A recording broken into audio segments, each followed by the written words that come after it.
That's right. It's just zero fatalities on the roads. Yeah. Concentrate. Yeah, it's nice. It's beautiful. It's so straight. Yeah. You'd be flat out. Other than a track, are there many windy roads? I think where the winding roads are. Yeah.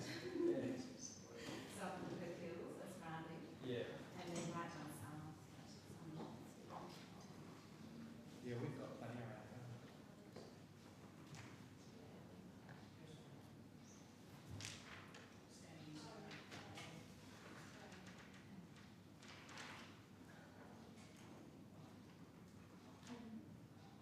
It's the journey, isn't it?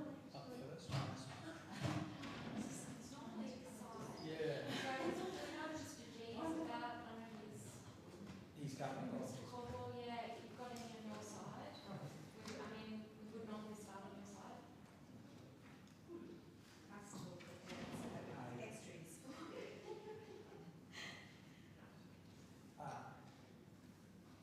Okay.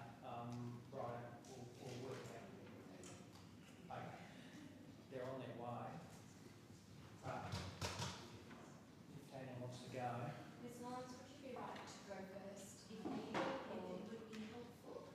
Yeah.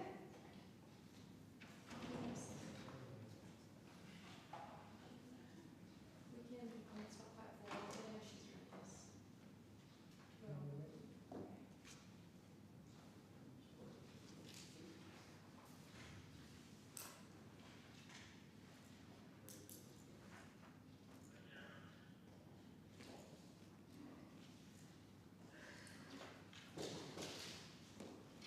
Honourable members, the Deputy Speaker.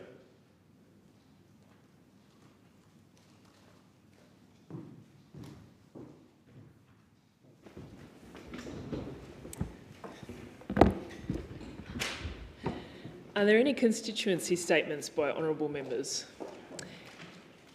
The member Fadden. Thank you, Deputy Speaker. Today I want to rise to speak on one of the iconic suburbs within my electorate of Fadden, Runaway Bay, and many people in the Gold Coast will be well aware of the iconic nature of this suburb, but it's reached some milestones recently that I thought were worth raising today. Firstly, the Runaway Bay Shopping Centre just recently celebrated its 50-year anniversary, and so there'll be some activations happening for the community during the next 12 months to celebrate that milestone. Also, the Runaway Bay Seagulls Rugby League Club, which is an iconic and important part of our community fabric, recently celebrated 50 years at the end of 2024, and I was able to be there for that celebration and the launch of their book to commemorate that. Established in 1974, the club still plays in their traditional red, white and blue.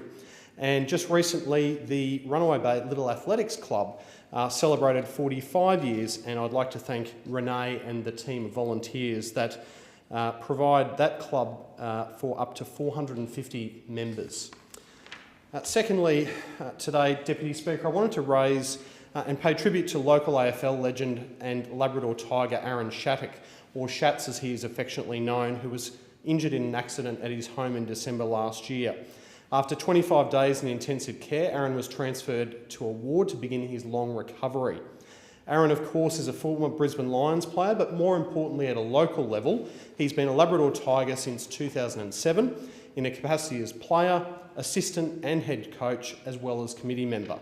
Most recently, he was leading the club's new change room construction, which is a great project. Now, in a couple of weeks' time, the club will hold a working bee to complete preparations for the 2025 season. So my congratulations to Luke Black, the President, David Loft and all of the committee on bringing the club family together, and my best wishes to Aaron and his family for a speedy recovery, and of course, go the Tigers. Deputy Speaker, I wanted to pay tribute and my acknowledgement to those fellow Queenslanders in North Queensland who are suffering under a terrible weather event at the moment.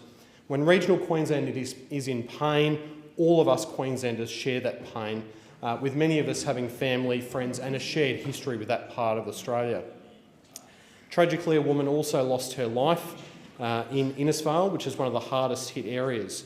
And I was encouraged to see 60 SES volunteers arrive in Townsville from southeast Queensland, and I wanted to thank all of our frontline workers for the effort that they have put in to try and keep our community safe. But special mention to my federal colleagues on the ground, the member for Herbert, Phil Thompson, the member for Dawson, Andrew Wilcox, and Senator Susie McDonald. They've been there for their communities in the time of need, and I know under the leadership of Premier Crisafulli, we will rebuild and recover North Queensland. We will be there for you all. Thank you. The member for Haslett. Thank you, Deputy Speaker. Since 1985, the Bassendean Preservation Group has been at the head of efforts to preserve, protect and rejuvenate the Ashfield Flats. They have long understood that this area is of a critical area, over 40 hectares, and of ecological and cultural significance. And they, together with local member Dave Kelly, and also with the local council town of Bassendean, have worked to create an incredibly strong business case master plan for the area that understands the need for fencing to protect endangered salt marsh species, weed control, monitoring of the flora and the soil and the water quality, and even creating paths to ensure that people can activate and utilise the space without damaging the native flora and fauna. Now, the master plan can't just sit on the shelf though, and thanks to the Labor government, we believe in the value of wetlands just like the Ashfield Flats, and we established the Urban Rivers and Catchment Program, which conserves exactly this type of area and improves the quality and the health of our urban waterways. And I was super pleased to be able to announce that this group, this local and committed group of volunteers, together with the council, will be receiving $2 million, just shy of $2 million, for the management plan of the Ashfield Flats. It's a significant achievement for this group, and I'm really excited to be out there and start to work that area and restore it. And also over in Lockridge, there's an area that many in the community really probably weren't aware it even existed, and that's Grogan's Swamp. Now, I had to go and bush bash my way in to even find it myself. It's really in great need of restoration. There's just weeds everywhere. It's a significant ecological site and area of cultural significance as well. And yet for thousands of years, the Bennett Brook, or Kundinini Kalabuja, a major tributary of the Swan River, or the Derbarl Yerrigan, has been a place for local Indigenous people for hunting, gathering and camping. And it's home to native fish species and long-necked turtle, freshwater mussels. So this area for scale is not dissimilar to a major popular area called Lake Munga, which is fully accessible and utilised by the whole community. And I'm really pleased that, again, under the Urban Rivers and Catchment Program, the Labor government has committed $1.7 million to the Whadjuk Aboriginal Corporation to work with our universities and local leaders to restore this incredible area. I'm looking forward to seeing what they achieve.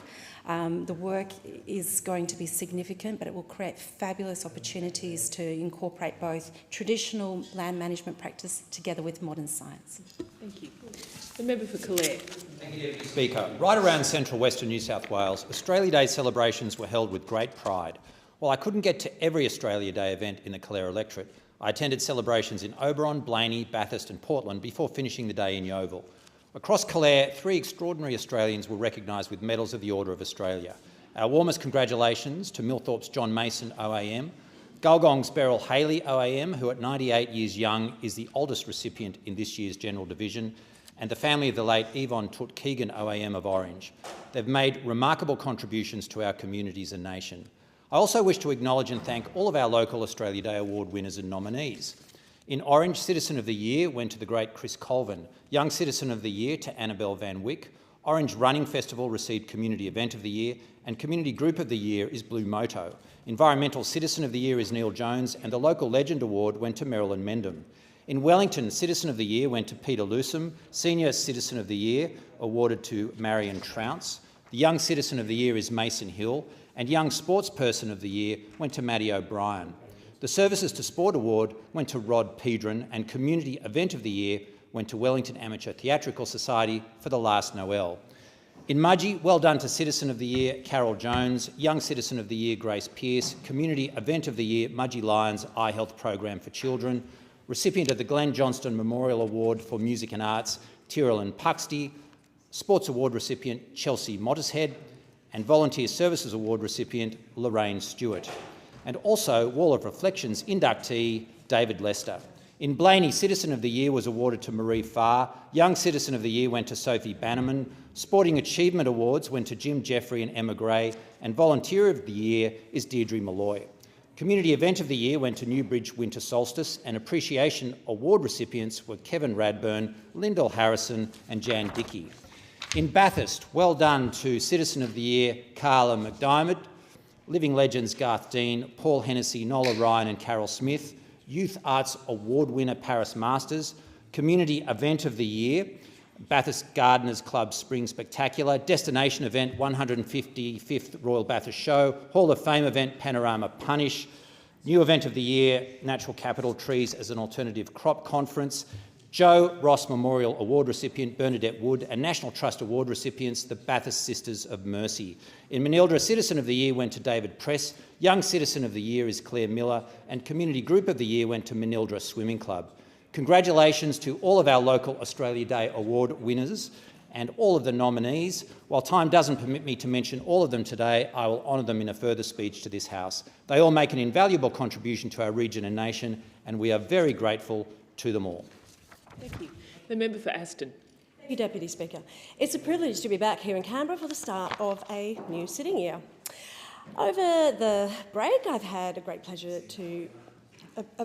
of being out in the community, hearing from many of my constituents about what is important to them. I love chatting with people on the street or in the local shopping centres, and I learn so much from them. Last week, it was wonderful to host both our Prime Minister and the Victorian Premier, the Honourable Jacinta Allen, at Boronia Heights Primary School, where they signed the historic Better and Fairer Schools Agreement, along with both the federal and Victorian Education Ministers. This agreement is a monumental step forward for Victorian education and will put all Victorian public schools on a path to full and fair funding, delivering an additional $2.5 billion of Commonwealth funding over the next 10 years. By investing in Victorian public schools, we are helping them to succeed, meaning teachers and principals like Matt Anderton and his team at Boronia Heights Primary can continue their fantastic work in giving kids the best start in life. This is a shining example of how Labor governments work together to build Australia's future. On Saturday, I also was thrilled to attend the Lunar New Year Festival with the Prime Minister in Box Hill. The celebration provided a wonderful opportunity to bring in the year at the Snake with great food and fun. I got the chance to say hello to some Aston locals there and hear about how they are celebrating the new year. I would also like to give a special thanks to the Asian Business Association of Whitehorse and their fantastic president, Bi Hong Wang, who led the celebrations so excellently. And finally, continuing in the spirit of those celebrations, last weekend was the celebration of for the 41st birthday of a great Labor initiative, Medicare. Medicare has provided assistance to millions of Australians over its 41-year history. I am so proud to be part of a government that is continuing to deliver for Australians through our investments in Medicare, like the 87 urgent care clinics across this country, one of which is located in our very own Bayswater. I've been talking to locals a lot lately about our urgent care clinic in Bayswater, and my constituents absolutely love this initiative by our federal government, and they can see how we're helping people as well as to ease the pressure on public hospitals' emergency rooms. People absolutely love this, and when I tell them about it, they really respond so well to it and can see how we're really, really assisting people. And that's where we're up to. Thank you. Thank you. The member for Gippsland. Thank you, Deputy Speaker. And small town Australia needs bigger voices than ever before. And in Bendigo, we have Andrew Lethlean, who is fighting for a fair go for his community after years of neglect by the Albanese Labor government.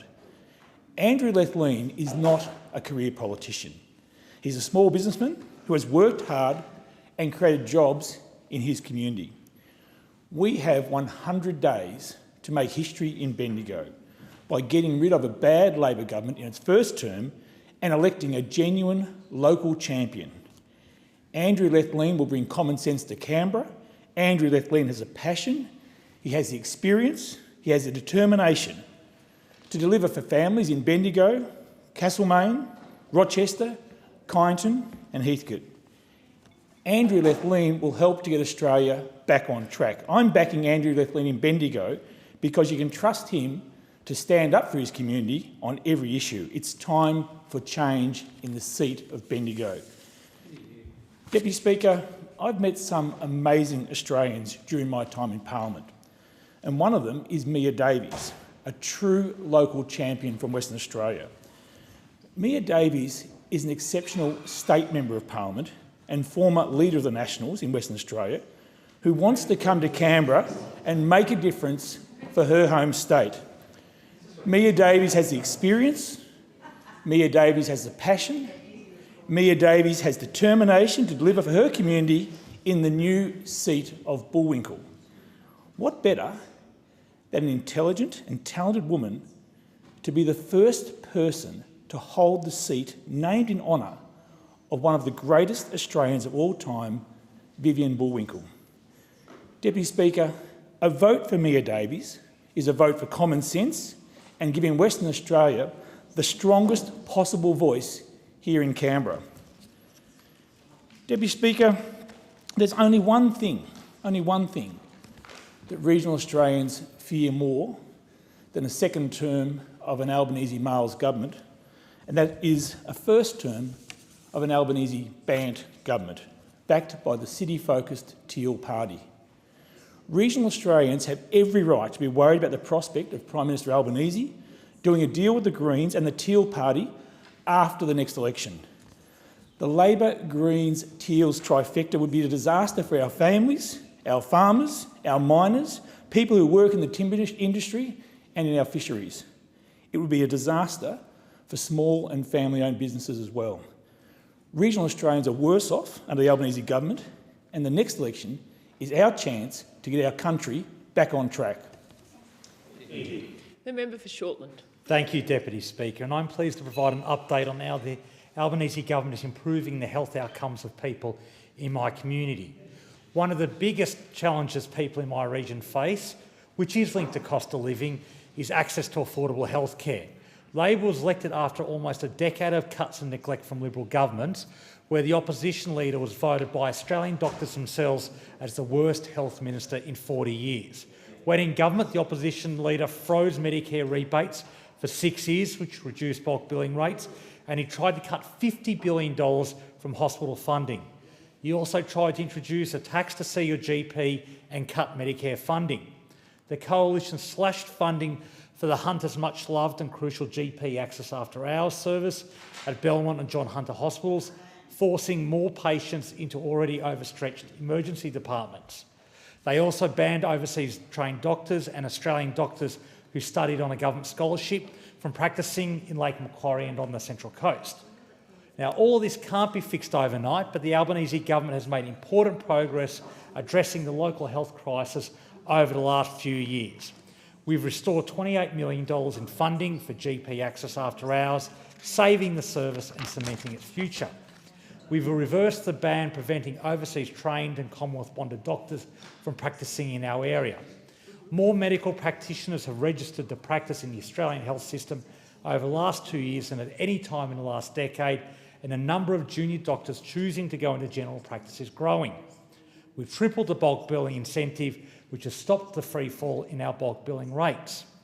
Despite strong opposition from the Liberal Party, we've also opened Medicare urgent care clinics, including one at Lake Haven and most recently one at Charlestown. The Charlestown Medicare Urgent Care Clinic is open 7 days a week from 8 a.m. to 8 p.m. and provides free walk-in care for patients with urgent but non-life-threatening conditions like minor cuts, burns, sprains and broken bones. The feedback from my community for this clinic has been overwhelmingly positive, and it's already seen over 2,500 patients since late November. Deputy Speaker, it's so popular that we're expanding its hours to 10 p.m. permanently from late February.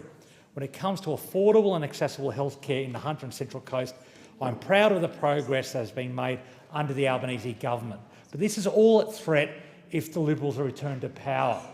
They've promised to cut almost $350 billion in government spending to pay for their $600 billion nuclear fantasy. That includes the Medicare urgent care clinics. Let's be clear, Deputy Speaker, and to the people of Shortland, if Peter Dutton is elected, those Medicare urgent care clinics are gone, they're abolished, and a loss of a vital service for our community. Thank you.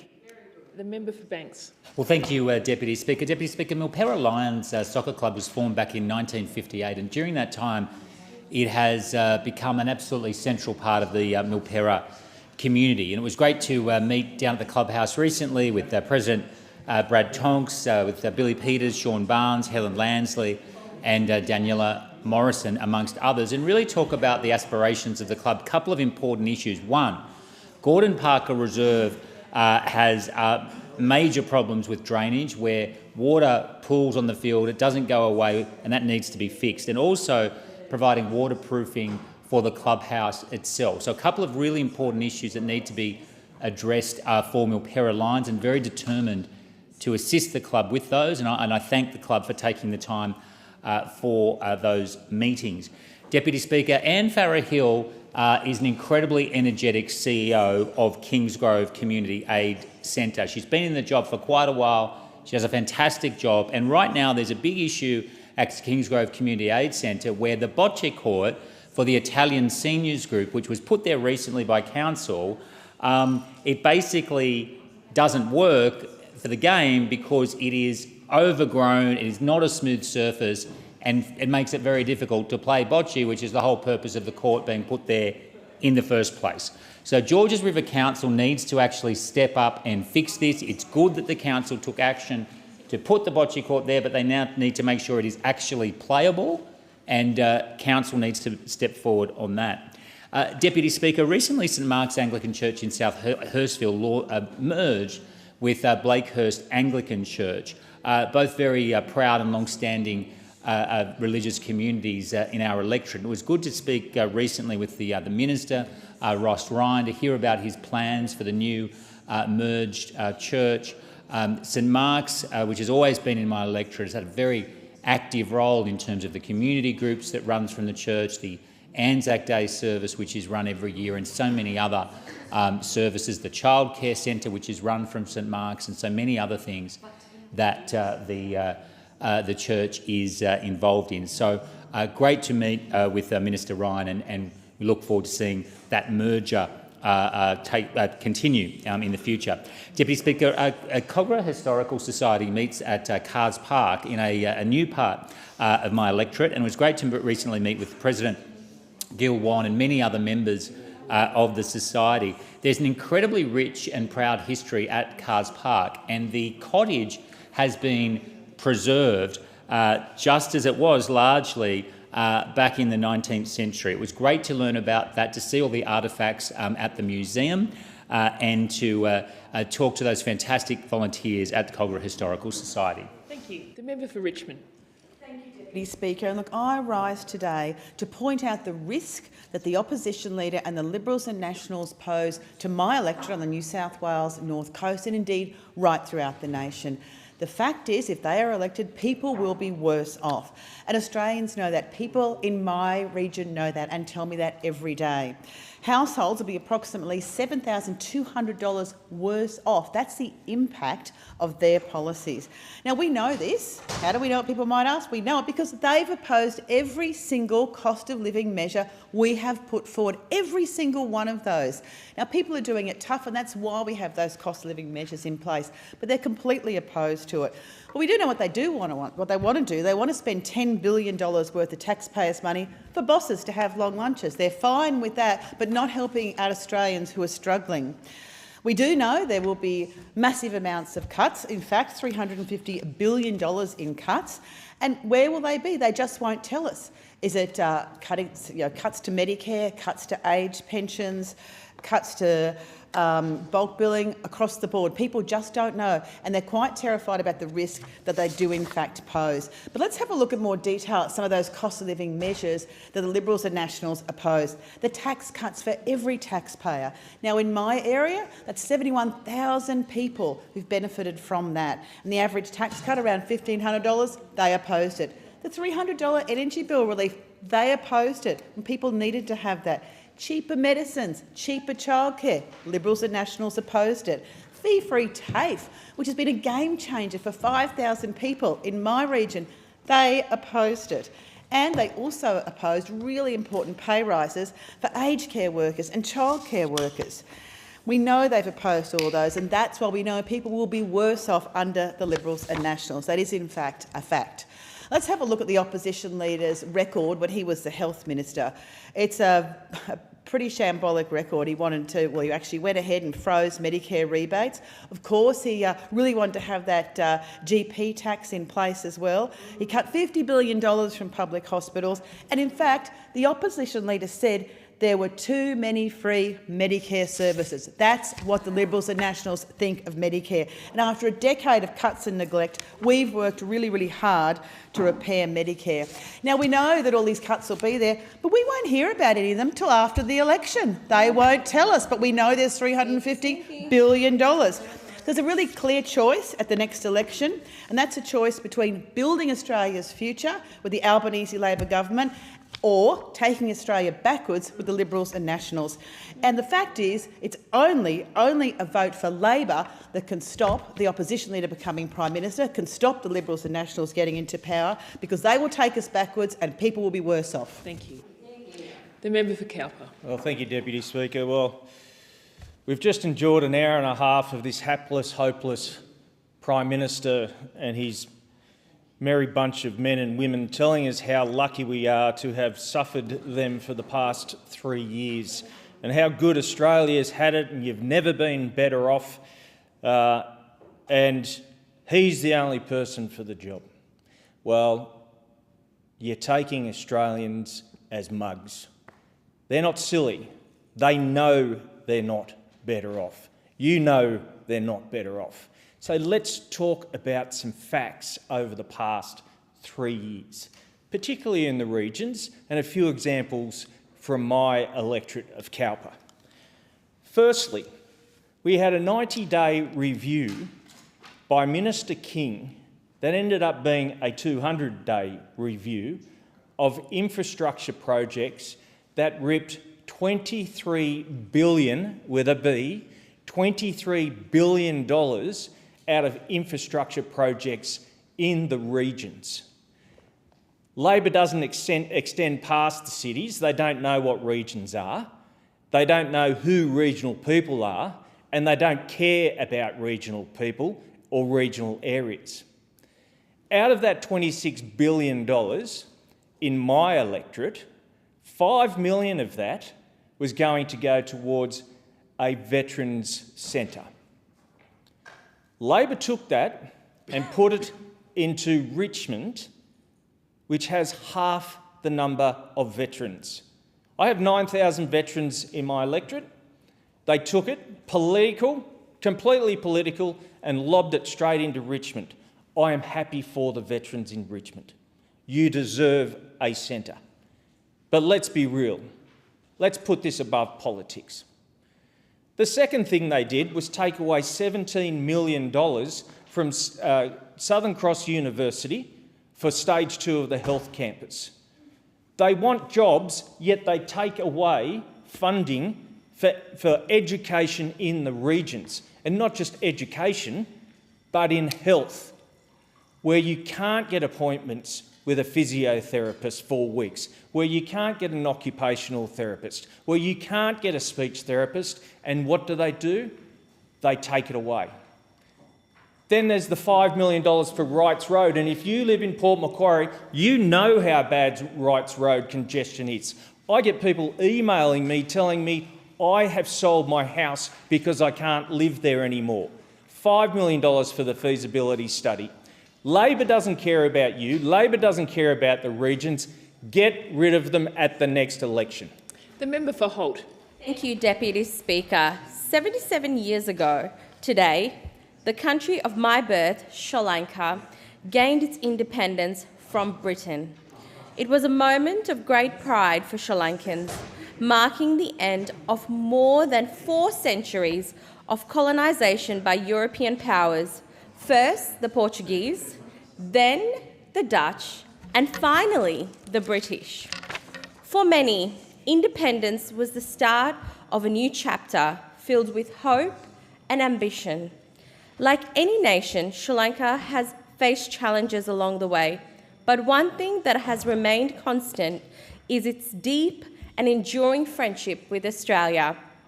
That friendship is reflected in the Sri Lankan Australian community, a community I am so proud to be a part of. Today, more than 145,000 people of Sri Lankan heritage call Australia home. We have built our lives here, contributed to our communities, and embraced the opportunities that our new home has given us.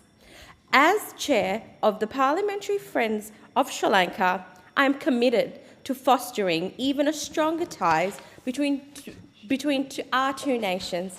Happy Independence Day.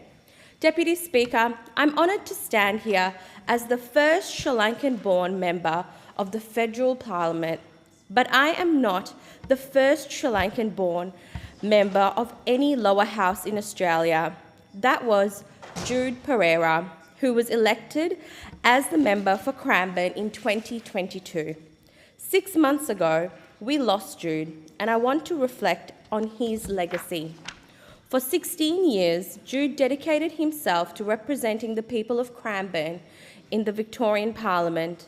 He was a tireless advocate, a leader in our community, and an inspiration to so many, including myself. When Jude was elected, there were very few people who looked like us in any parliament across Australia, and none in this House. He paved the way for people like me to follow, breaking barriers and showing our community that multicultural Australians belong in the rooms where decisions are made. Jude was more than just a political role model. He was a dear friend and a mentor. His loss is deeply felt, but his impact will continue to be seen in the legacy he left behind. He will always be missed. Rest in eternal peace, Jude. Thank you. In accordance with Standing Order 193, the time for members' constituency statements has concluded, and I call the clerk. The member for Aston. I ask leave of the Federation Chamber to move that orders of the day numbers 1 and 2, government business, be postponed until a later hour this day. Is the motion seconded? Yes. Thank you. The question is that the motion be agreed to. All of those of that opinion say aye. Of the contrary, no. I think the ayes have it, and I call the clerk. Government business, order of the day number 3, Competition and Consumer Amendment, Australian Energy Regulator Separation Bill 2024, resumption of debate on the second reading. The Federation Chamber will now take a brief suspension until the chair is resumed.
question is that this bill be now read a second time, and I call the member for Moreton.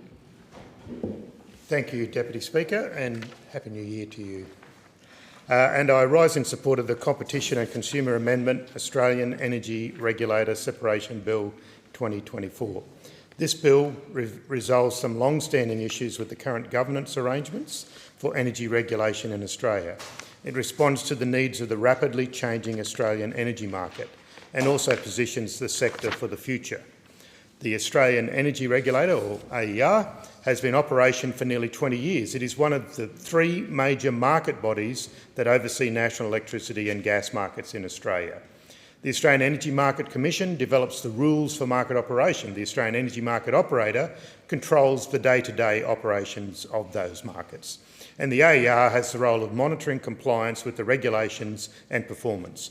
Each agency supports the Energy and Climate Change Ministerial Council to develop and support Australian energy policy, with that basic understanding being that markets create the lowest prices. The AER regulates electricity networks and gas pipelines in all states and territories, excluding WA. This translates to around 800,000 kilometres of overhead electricity lines and underground cables, servicing about 11 million customers. The gas pipelines are over 73,000 kilometres long and provide gas for more than 4.3 million customers. The key role of the AER is to set the maximum amount of revenue that electricity and gas providers can earn. AER's decision-making process evaluates the projected demand for electricity and natural gas, the age of the infrastructure, the operating and financial costs, and the reliability of the network, including its safety standards. The AER regulates the wholesale gas and electricity markets where prices are set by matching supply with real-time demand. And when I say real-time demand, Deputy Speaker, you can actually just go on the web page and see how the prices, spot prices are changing second by second. AER monitors the elements of this process, including network constraints and outages, demand forecast, production forecast, and market dispatch and prices. The other important role the AER has is to help customers make informed choices about which provider supplies their energy. They protect consumers from prices that are too high and approve customer hardship policies, amongst other safeguards, so that people aren't sitting in the dark or the cold. As the AER states, consumers are at the heart of everything we do. The AER works to ensure energy consumers have access to a reliable and secure market and that they pay no more than necessary for energy to their homes and businesses. Deputy Speaker, you can see the AER has a comprehensive and wide-ranging mandate. It was established nearly 20 years ago under the umbrella of the Australian Competition and Consumer Commission. Its initial budget, way back in 2004-05, was $6.5 million. In 23-24, the budget has grown to over $95.6 million. The organisation has seen a rapid growth in the number of employees as well. When it began, there were 15 staff. It now has approximately 400 employees. It's been acknowledged for some time that due to both the wide-ranging remit of the AER and its growth, the current governance structure is not fit for purpose. This bill, before the Chamber, therefore establishes the AER as a standalone Commonwealth entity separate from the ACCC. The reforms will give the AER authoritative control over both its funding and its employees. Currently, the chair of the ACCC is technically responsible for leading, governing and setting the strategic direction of the entity of which the AER is part. However, the AER's independent board retains ultimate accountability for these factors. Obviously, this is a clear disconnect between authority and responsibility. So the bill amends the Competition and Consumer Act 2010. It establishes the AER as a non-corporate Commonwealth entity for the purposes of the Public Governance, Performance and Accountability Act 2013. So the AER board will become the accountable authority of the body. The AER chair will become the head of the agency to align with the Public Service Act 1999, implementing these arrangements for the 400 employees. And it also establishes the ACCC Enterprise Agreement for the new AER entity. This bill does not alter the remit of the AER, which I outlined at the start of this speech. The changes have the support of the 2020 review of the Energy Security Board. They were driven by consultation over many years with the Treasury, the Department of Finance, the Australian Public Service Commission, the ACCC, energy ministers from the states and territories and the AER itself. The necessary approval to amend the Competition and Consumer Act was granted by state and territory energy ministers way back in May 2023. The implementation of the bill recognises the need to maintain the independence of the AER. Consequently, the Minister for Energy and Climate Change will not have ministerial powers over the AER. The minimalistic approach to this separation guarantees that the ACCC and its constitution are not affected. Both entities will continue to benefit from the information sharing arrangement currently in place. Importantly, staff will not be disadvantaged in any way by the reform. The AER will transfer all existing staff and be able to employ its own staff moving forward. There are numerous benefits to these reforms. Primarily, it sets the AER up to be more agile in the face of a changing energy landscape. It makes decision-making and governance more streamlined, eliminating duplicate decision-making. And it removes the dual ministerial responsibility for the AER's activities. Currently, the Minister for Climate Change and Energy has portfolio responsibility for the AER, and the Treasurer has responsibility under finance law that pertains to the ACCC. Finally, it removes the governance risk that currently exists. It will end the governance of AER employees by the ACCC so that the AER becomes independently responsible both for its strategic direction and for its employees, as I previously mentioned. The need for this is reflected in the AER's strategic plan for 2020-2025. This plan recognises the importance of organisational culture with a focus on achievement and innovation. The AER board will be able to drive their cultural goals more effectively as their employees will no longer be embedded in the ACCC. The reforms in this bill have been backed by stakeholders and experts for some time. There have been a number of public reviews recommending an autonomous AER. In 2015, the review of governance arrangements for Australian energy markets recommended establishing the AER as a standalone body. This was then reinforced in 2017 in the independent review into the future security of the national electricity market. Deputy Speaker, this bill enables the AER to respond quickly to changing consumer energy demands and to independently continue its critical role on ensuring affordability for Australian consumers. As our nation moves forward towards net zero, it is vital that energy market governance is clear and the AER is able to fulfil its purpose to ensure energy consumers are better off now and into the future. And I commend the bill to the House. Thank you. The question is that this bill be now read a second time, and I call the member for Fowler. Thank you, Deputy Speaker. Once again, I stand up in this House to speak about energy. As we know, it's not the money that makes the world go round, but it's energy. Energy is a critical resource to our society and economy. Without it, we are doomed. It has been explained to me by industry experts that in the energy system, electricity and gas, the Australian Energy Regulator is supposed to be the cop. The AEMC, the Australian Energy Markets Commission, makes the rules. The AEMO, the AEMO, Australian Energy Market Operator, and the electricity networks are supposed to implement to the rules, and the AER is supposed to use their powers to enforce the rules. So it's a very complex network there of organisations and institutions and agencies that manages our energy market. The AER was called a, quote, partially effective regulator by the National Audit Office in 2020.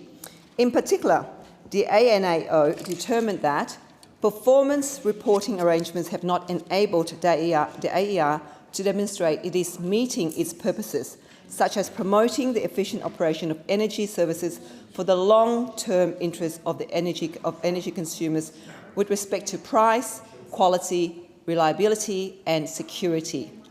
These words are special because they directly reference the National Electricity Objective, the NEO, which is the most important text in the electricity system.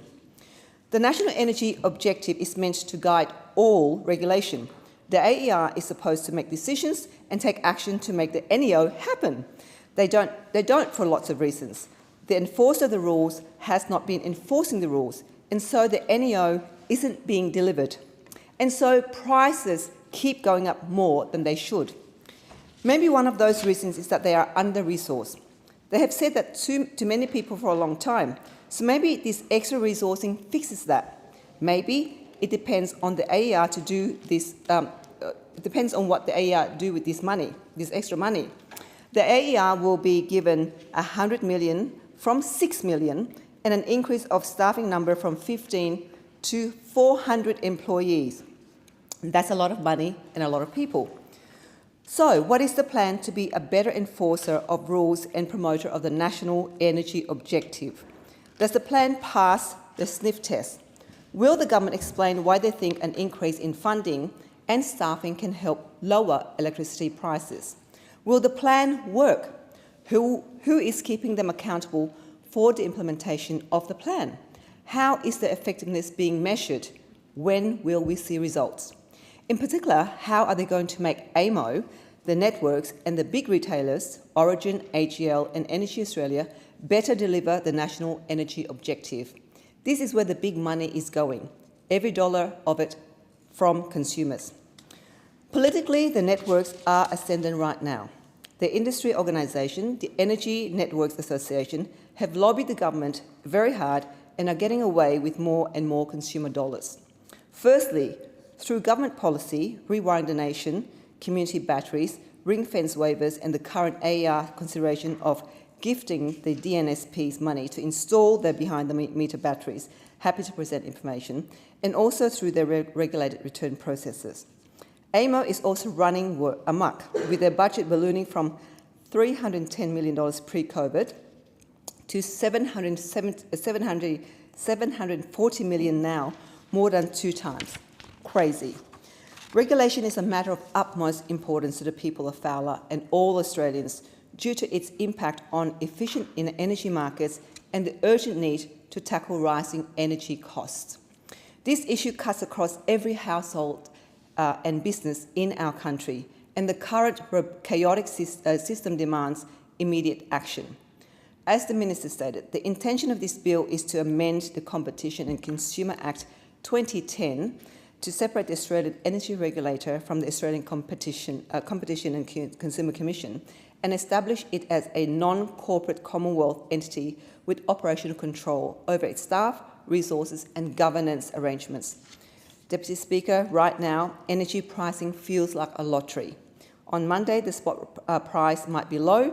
By Wednesday afternoon, it's sky high. By Thursday lunchtime, it's in the negatives. This unpredictability is not just inefficient, it's unsustainable.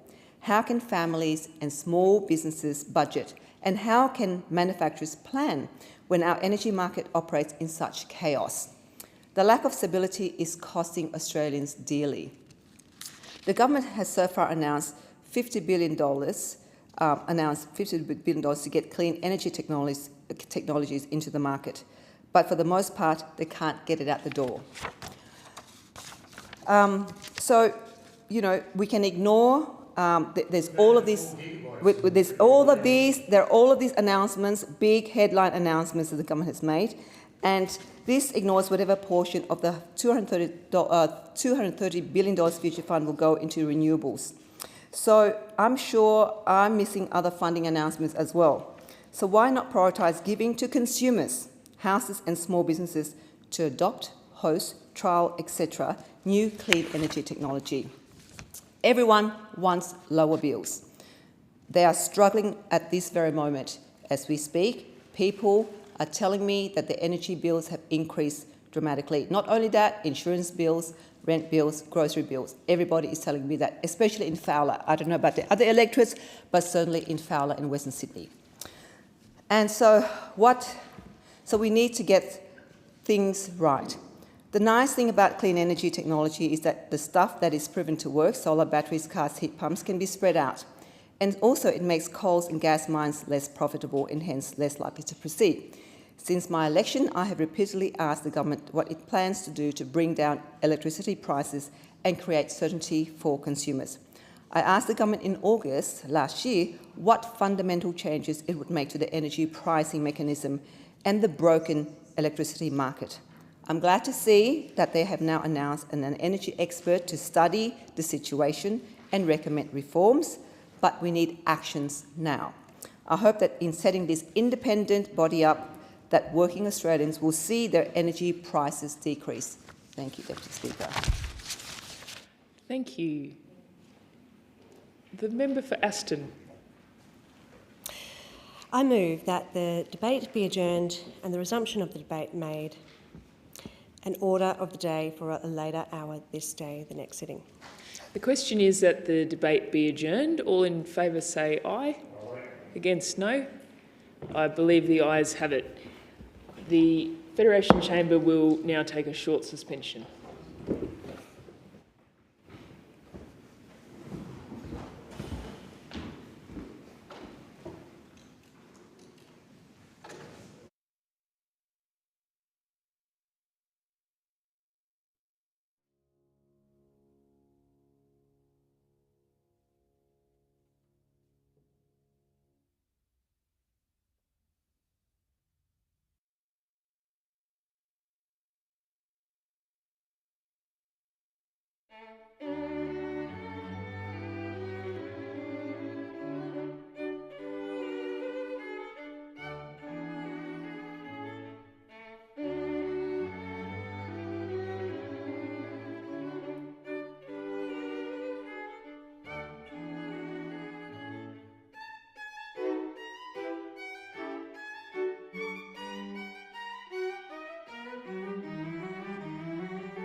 So, you've got, is this it, the Criminal Code Amendment? So the question is that the bill be now read a second time, and I call the member for Moreton. Thank you, Deputy Speaker. It is a core Labor belief that it is completely unacceptable to target someone because of who they are or what they believe. So this hate crimes bill builds on this foundation. It demonstrates the Albanese Labor government's steadfast commitment to protecting Australians from vile and damaging hate crimes and the activities and speeches that incite such violence. Hate crimes are those that are motivated by hate or prejudice against a person or groups because of their race, their religion, sexual orientation, gender identity, intersex status, disability, nationality or ethnic origin or political opinion. The Australian Hate Crime Network explains hate crime erodes people's sense of safety. It sends a message to targeted communities and individuals that they are not welcome. Hate crime undermines equality, diversity, human rights and social cohesion. Sadly, we don't have to look too far for recent examples of cowardly hate crimes in Australia. There is an increasing prevalence of hate crimes at our war memorials, our synagogues and mosques. Many have been vandalised. Women wearing hijabs have been abused in the street, while men wearing yarmulke have been assaulted. Members of the LGBTIQA+ community have been vilified for their differences. Thankfully, it is a very small minority of Australians who foster hatred or extremism and participate in such despicable crimes.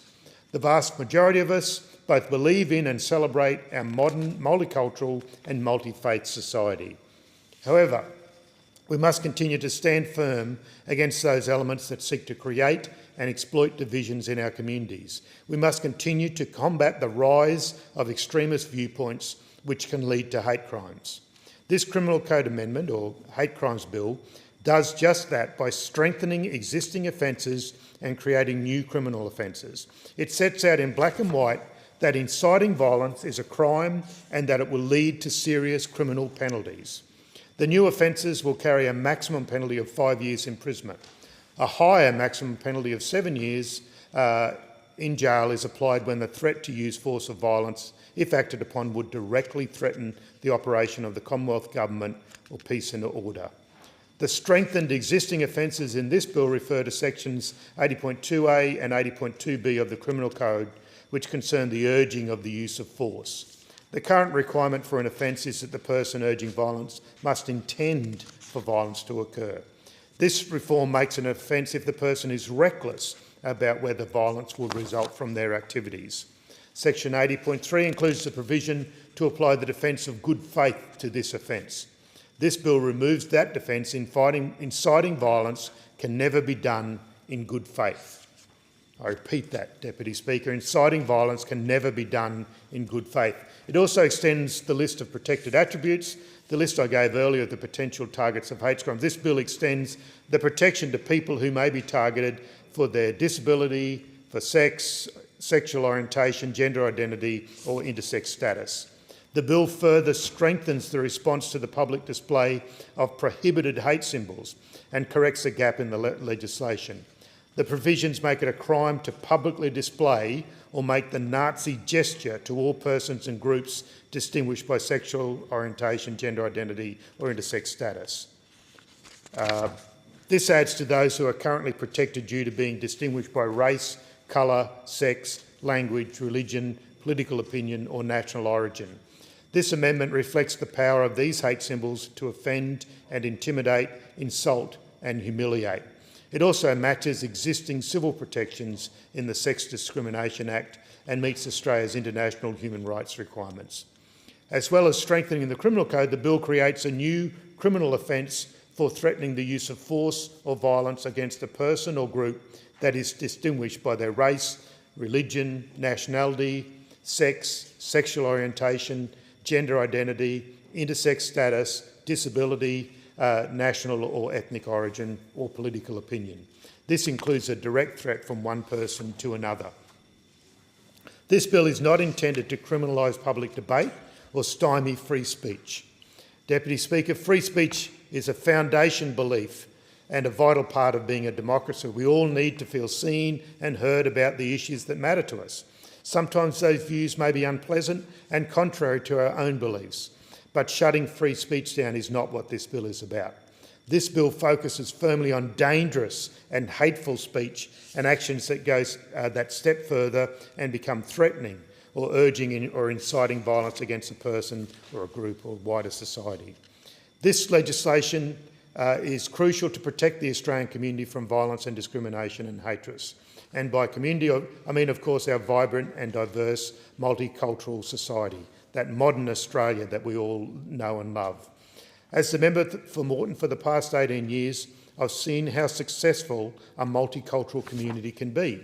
Moreton is enriched by many different cultures, languages and ethnicities and religions. That harmony will always take work and understanding and compassion and respect to maintain the cohesion that we currently have.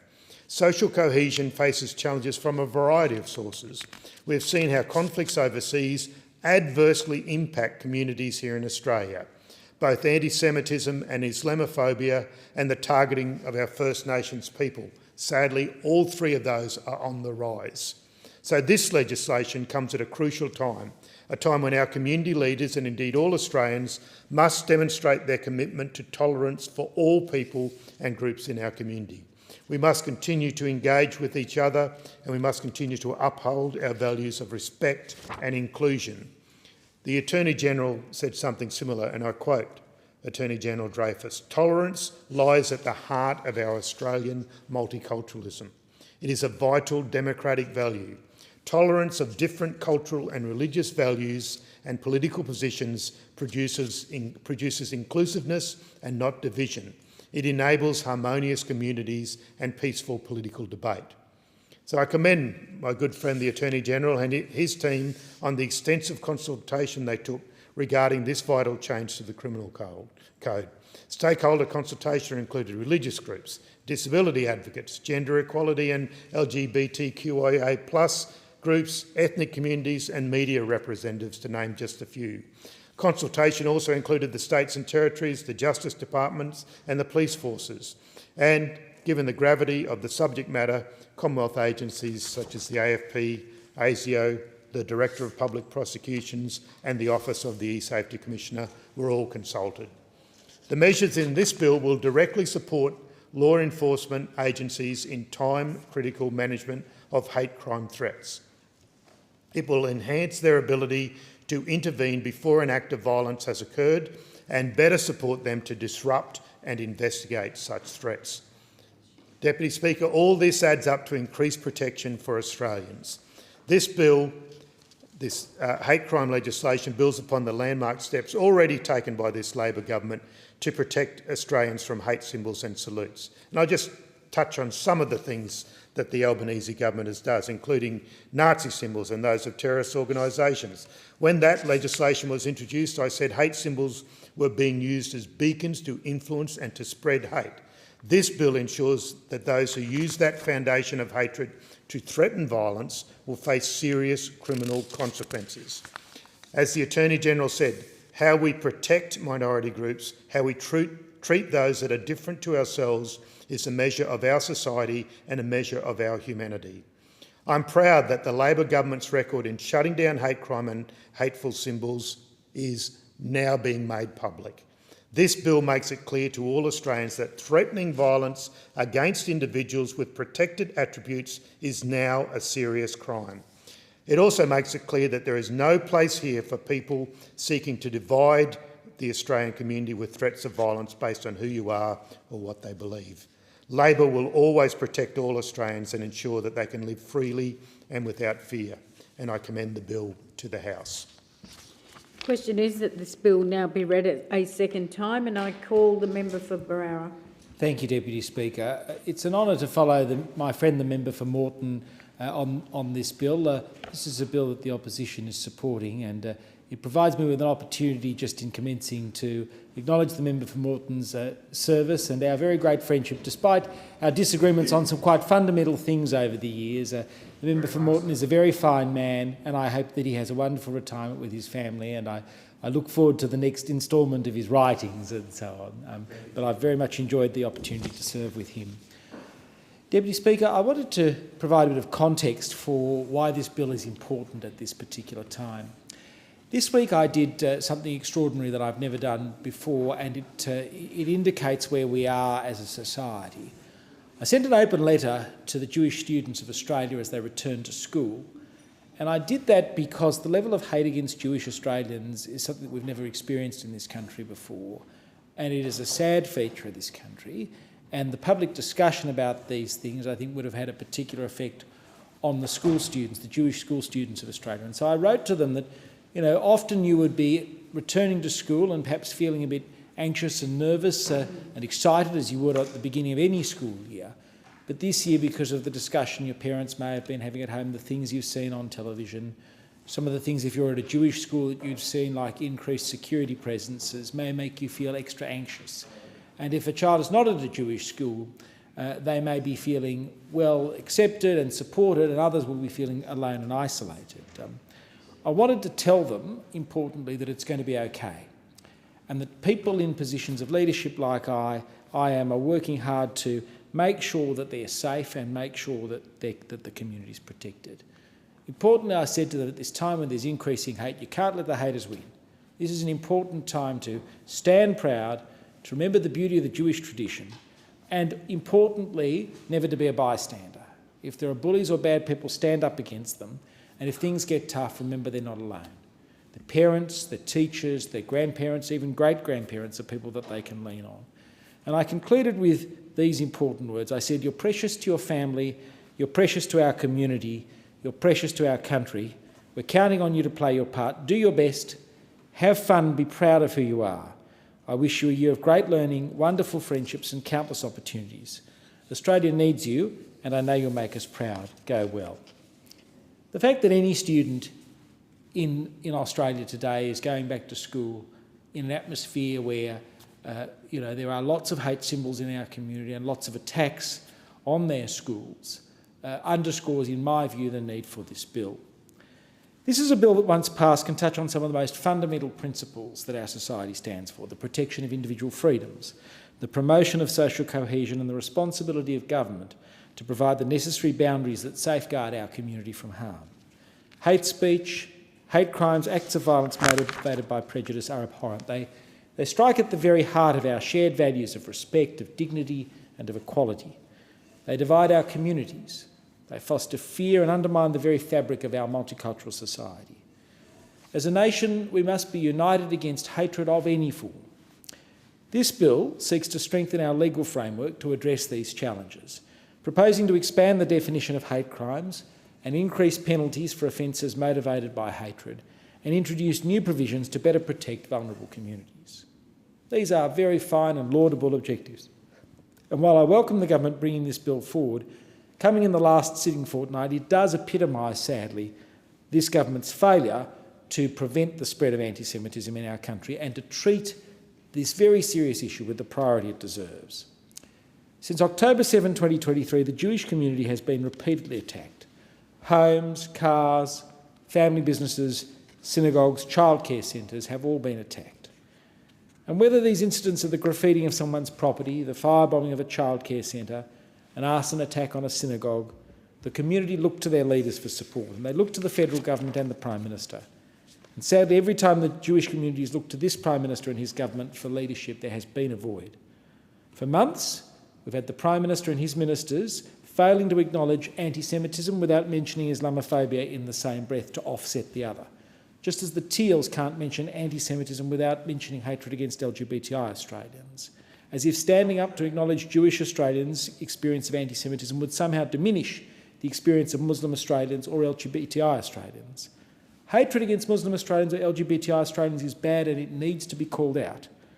But at a time when the perpetrators of anti-Semitism are running rampant across our country, when it's resulting in armed guards outside Jewish schools, when it is resulting in helicopters among overhead among Jewish suburbs at night time because the security and safety of the community is so fragile, it is appropriate for the government and everyone in leadership for people to stand up and focus solely on the problems of anti-Semitism.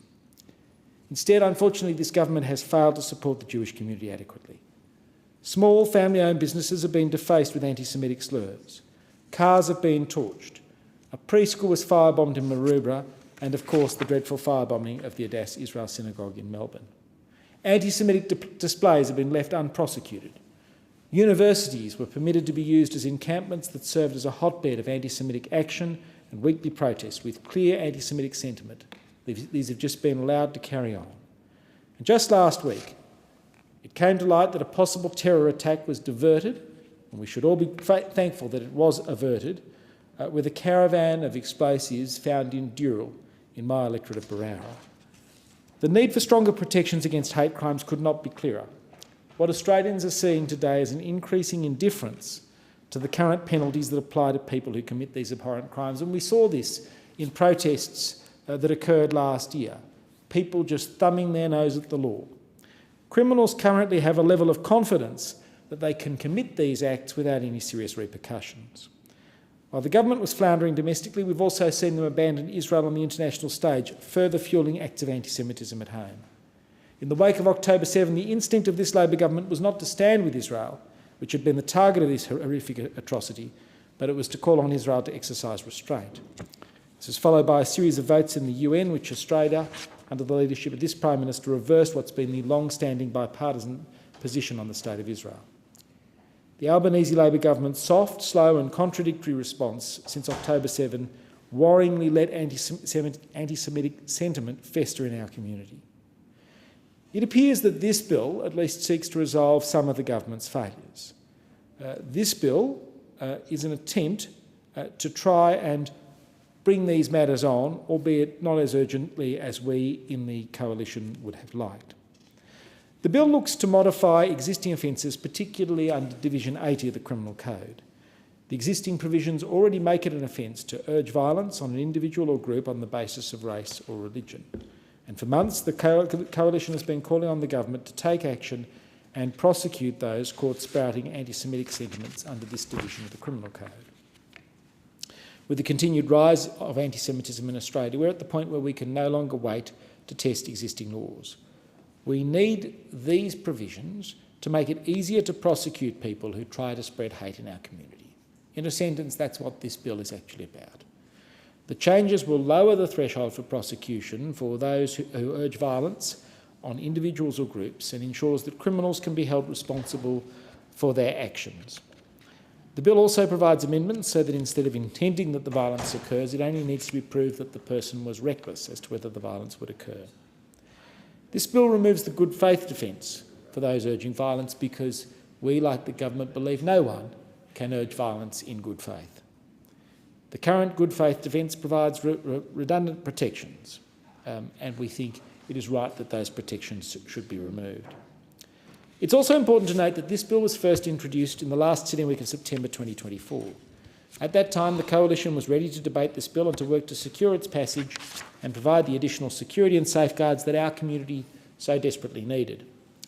Instead, like every opportunity the government has had to combat anti-Semitism, they didn't take it then. Instead, they sat back, they chose not to act. There was no urgency from this government late last year to pass these laws. Since then, what have we seen? We've seen the continued firebombing and vandalisation of cars and businesses in Sydney's eastern suburbs. We've seen the firebombing of a synagogue in Melbourne. We've seen the attempted arson attack on a synagogue in Newtown. We've seen, as I said, the discovery of the caravan filled with explosives in my electorate, and not to mention the countless accounts of lower-level anti-Semitic attacks on Jewish Australians who are just trying to go about their lives.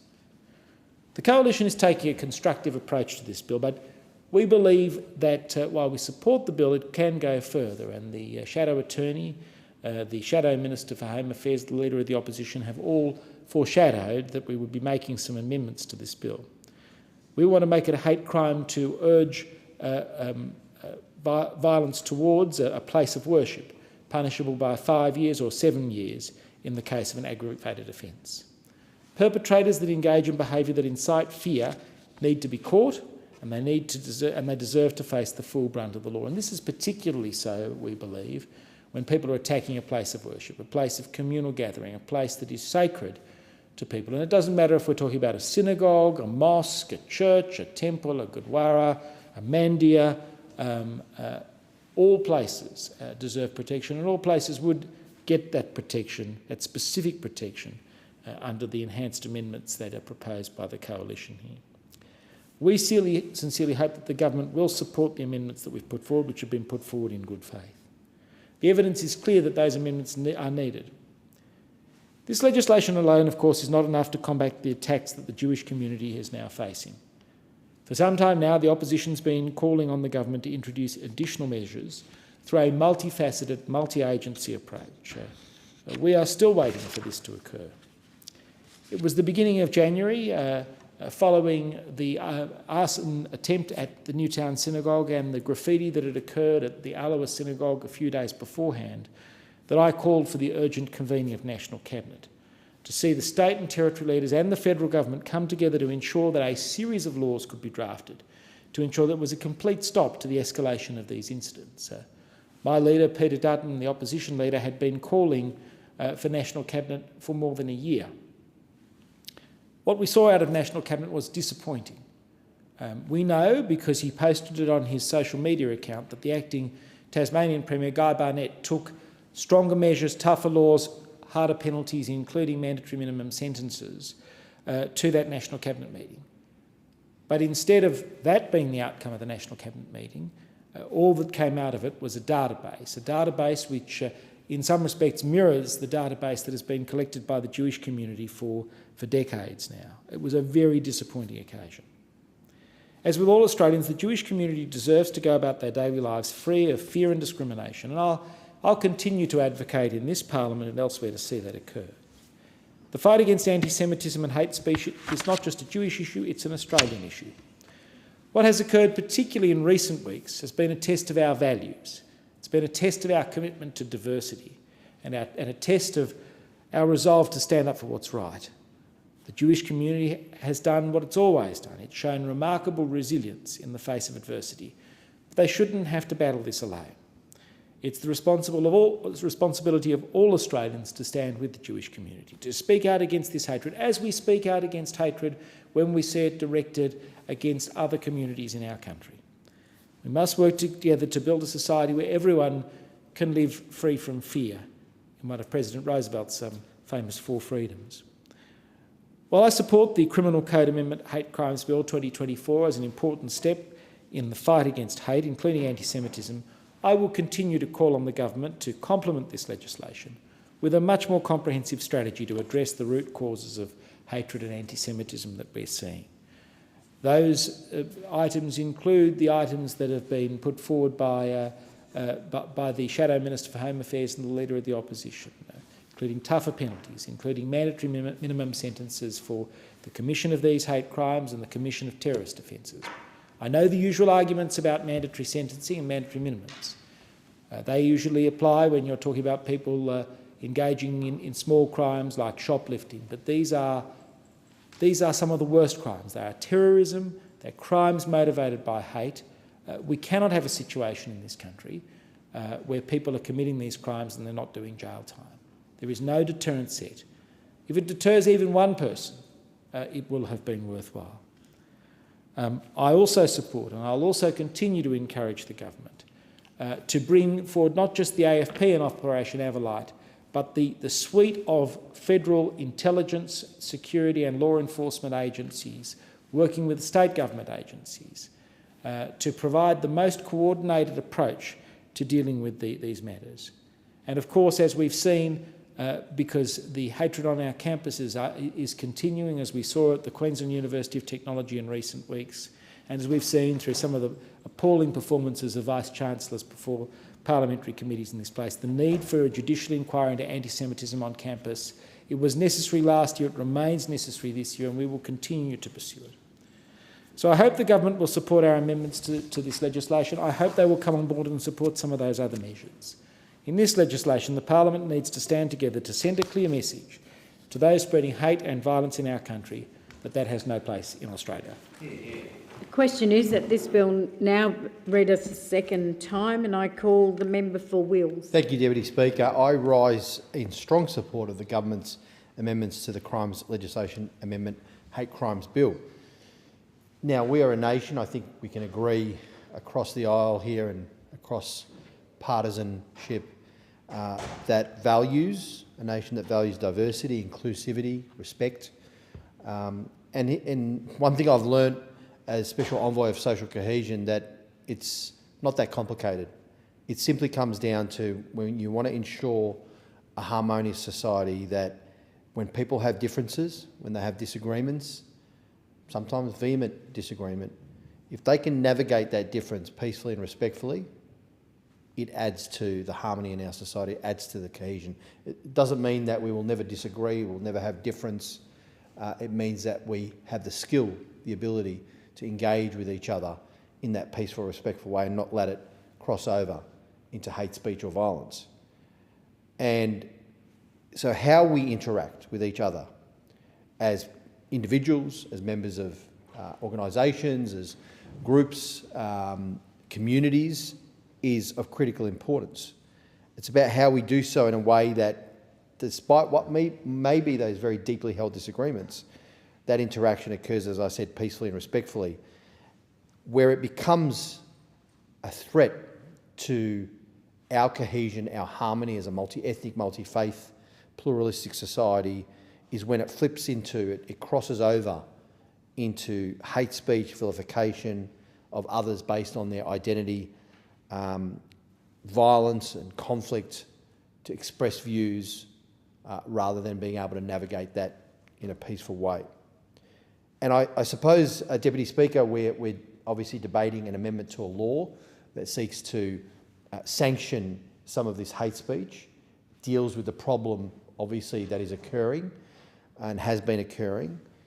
This also depends on people's willingness and ability to feel like they are part of a society, part of a nation, investment in that society, so that they make the commitment and take the responsibility to engage in that peaceful and respectful way and call out the hate speech, call out anyone that seeks to use violence or hate speech to express themselves.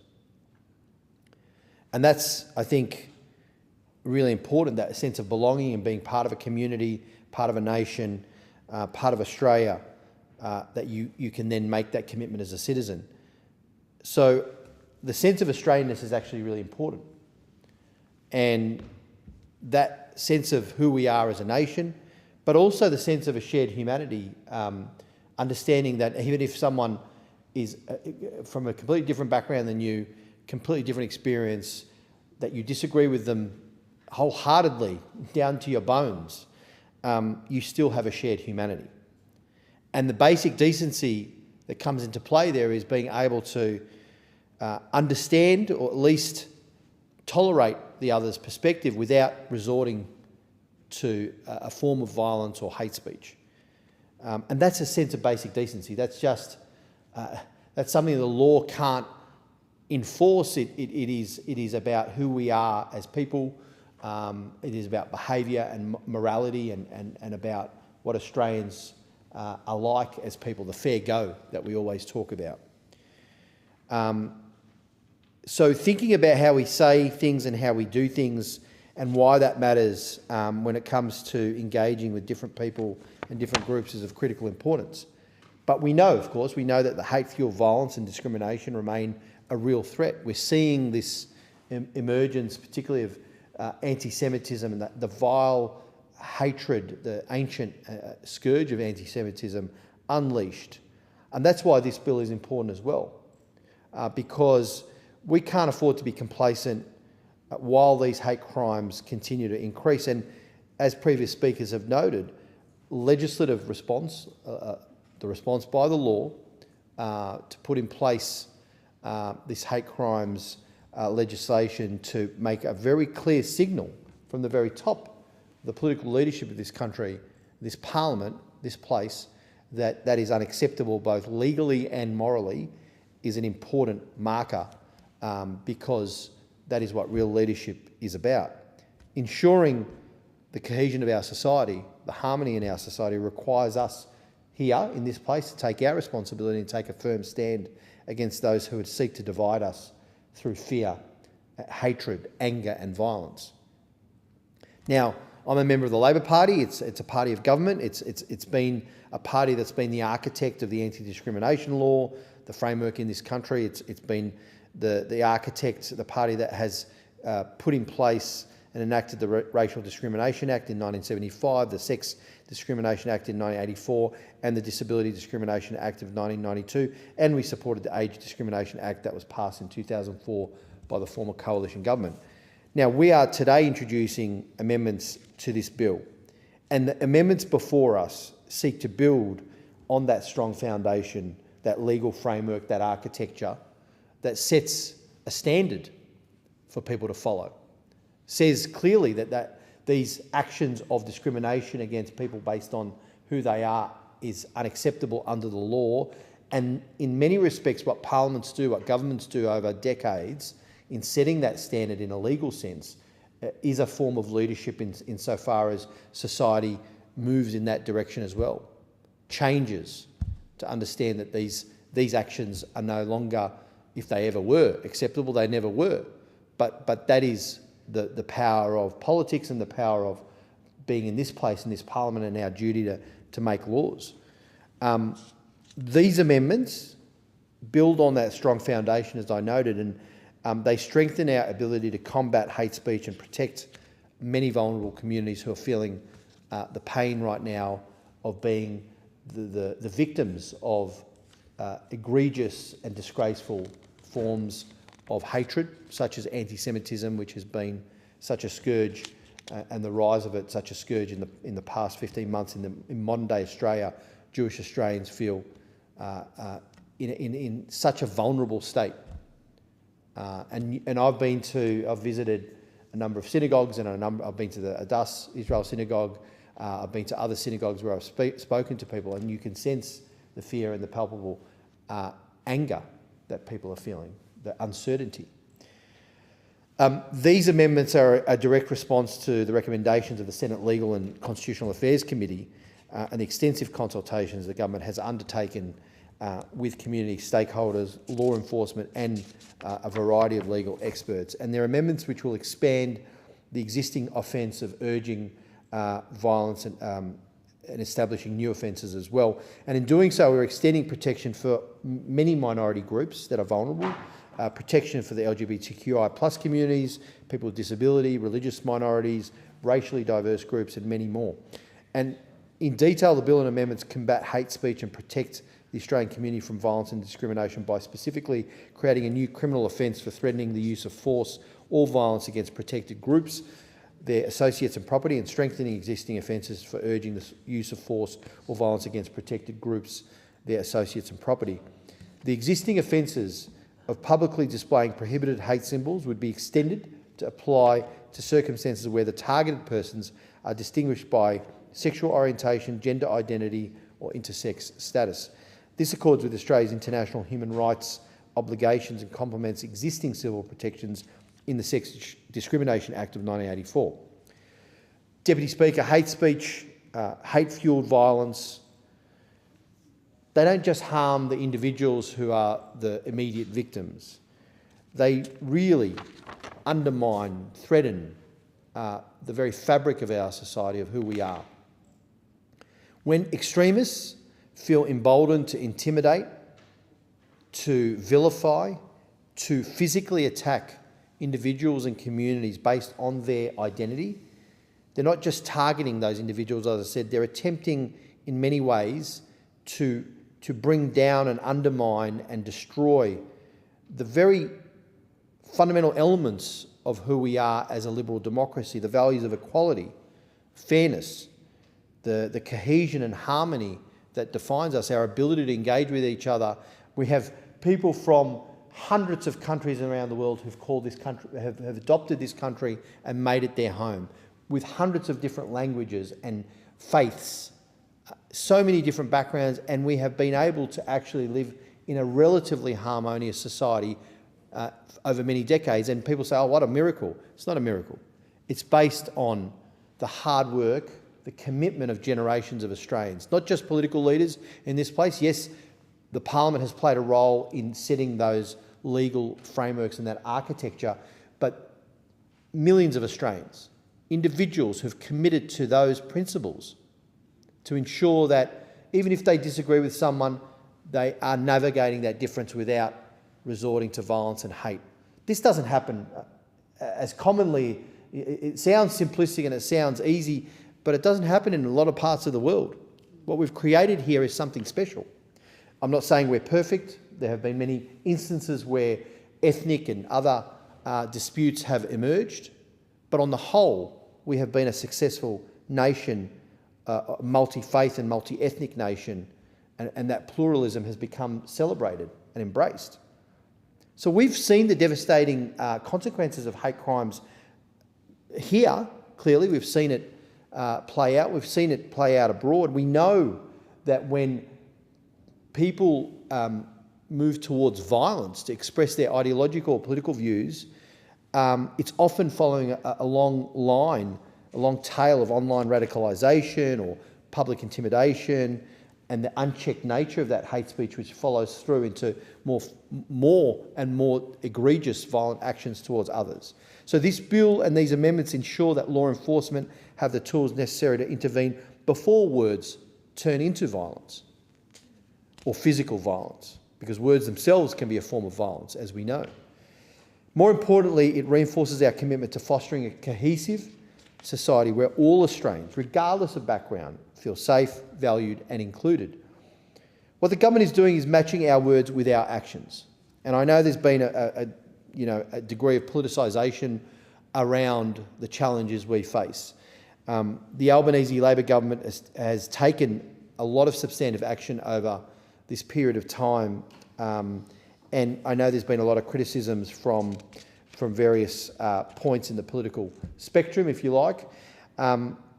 I think it's important to note, though, that when I said words actually matter, we've heard that not just from myself in this place, but we've heard it from people like the Director General of ASIO, who talked about the fact that words can inflame tensions, can make things worse.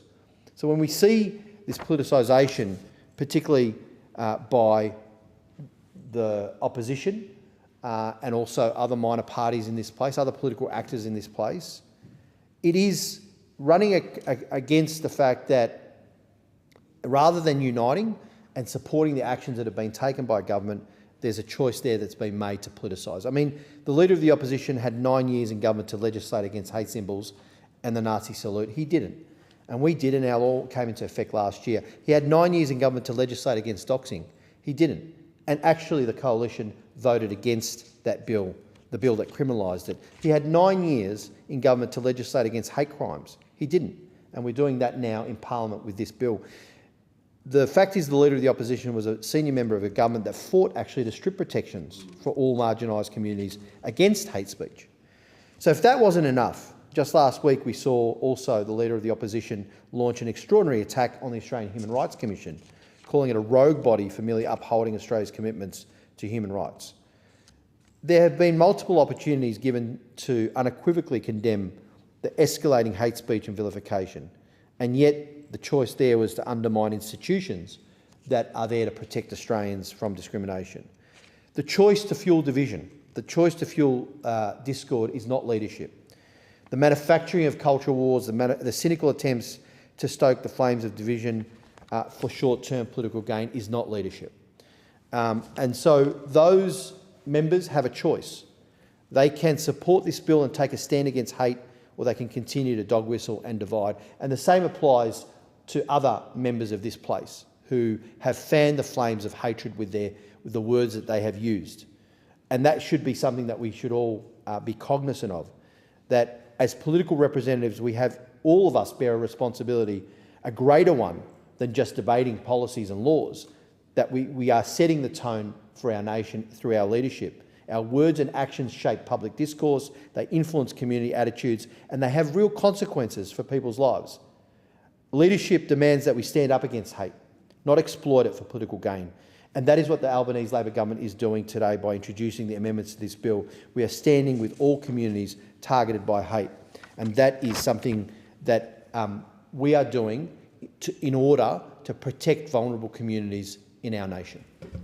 Thank you. The question is that the bill be now read a second time, and I call the member for Goldstein. Thank you, Deputy Speaker.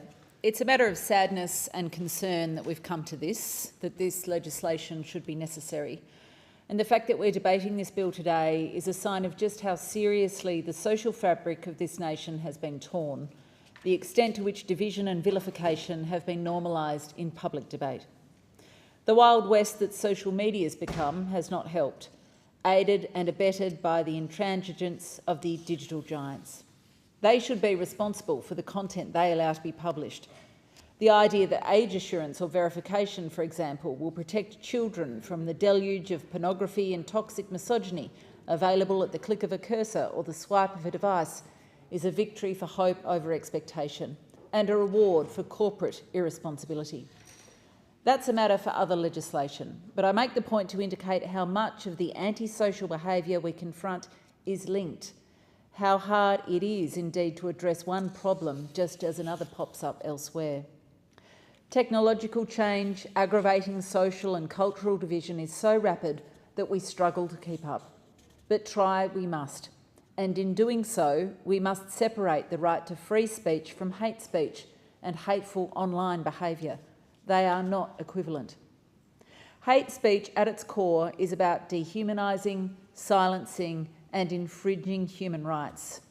Freedom of speech is critically important, and I've worked in countries where it does not exist, but it is not absolute.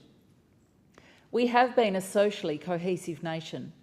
Our multiculturalism has been a success story, the envy of much of the world. But as I've said many times since entering this parliament, our social cohesion is being challenged as never before in my lifetime. Homes sprayed with graffiti, communities vandalised, a synagogue just outside Goldstein firebombed, and a caravan found packed with explosives and anti-Semitic materials in New South Wales. The fault lines of war in Gaza have reached into Australian society. In the wake of the October 7 Hamas terrorist attacks, which have had a profound impact on the Goldstein community, the government says this bill is a further step designed to, quote, address the rise in incidents of hate speech, in particular anti-Semitism and Islamophobia. The bill would create new criminal offences and strengthen existing offences to protect the community from harms caused by those who foster hatred and violence. I note, however, that the Executive Council of Australian Jewry, while welcoming the legislation as a step in the right direction, says it still falls short of the reforms that are needed. The ECAJ argues that there should be the opportunity for criminal prosecution for people calling for a final solution against the Jews and describing Jews collectively as innately bloodthirsty, treacherous criminals and monsters. And the Executive Council argues this legislation does not do that. It's not so long ago that we were passing legislation to strengthen the outlawing of Nazi symbols and memorabilia. Yet it's been just a matter of a couple of months since the firebombing attack on the Adass Israel Synagogue in Melbourne, and only a matter of months since a restaurant within the Goldstein electorate hosted a gathering attended by prominent neo-Nazis. It is appalling that Nazism has any support in Australia in the 21st century. It has absolutely no place in our suburbs. As I've said many times in the last 15 months, my absolute priority is the safety, security and well-being of the Goldstein community. I sincerely wish that this legislation was not necessary. But unfortunately, the language of hate has become even more extreme and more prevalent in recent years, as have the threats of violence that go with it. As the explanatory memorandum accompanying this bill notes, public discourse has increasingly been weaponised with hateful rhetoric aimed at attacking groups in the Australian community. Urging and threatening force or violence against targeted groups or members of targeted groups undermines and erodes Australia's shared values. The harm caused by this conduct can be profound. It's an attack on the dignity of targeted groups and members of targeted groups, which affects the physical and psychological well-being not only of those targeted, but of the whole community. It can also lay the foundation for violence and extremism. This is in line with last year's admonition from Mike Burgess, the Director-General of Security, when he found it necessary to state publicly that words matter, and that ASIO has seen direct connections between inflamed language and inflamed community tensions. Less than a year later, on August 5th, ASIO found it necessary to raise the national terrorism threat level from possible to probable, with the Prime Minister noting that more Australians are embracing a more diverse range of extreme ideologies.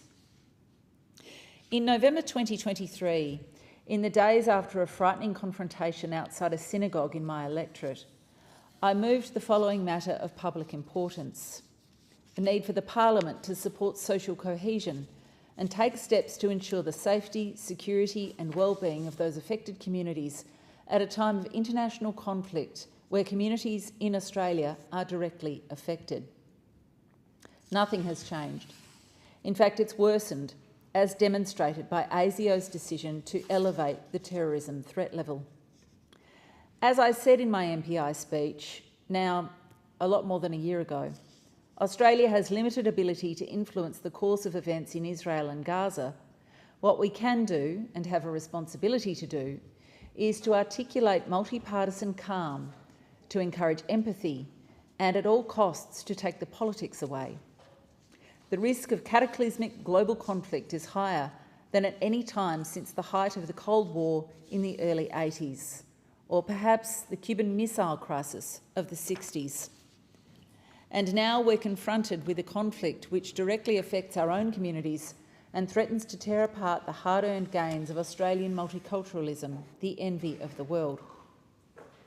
Since then, I've engaged with Jewish and Palestinian organisations, met university leaders to encourage them to take robust action to address anti-Semitism on campus, publicly encouraged the government to appoint an anti-Semitism envoy, pressed the Prime Minister to fast-track security grants for religious institutions, and engaged with the government to act to address doxing, among other things. Unfortunately, and not just because of the conflict in the Middle East, social cohesion overall has eroded in recent years. The Voice to Parliament, for example, should have been an opportunity to bring the community together, to right an historical wrong and forge a way forward for greater equity and equality for First Nations peoples.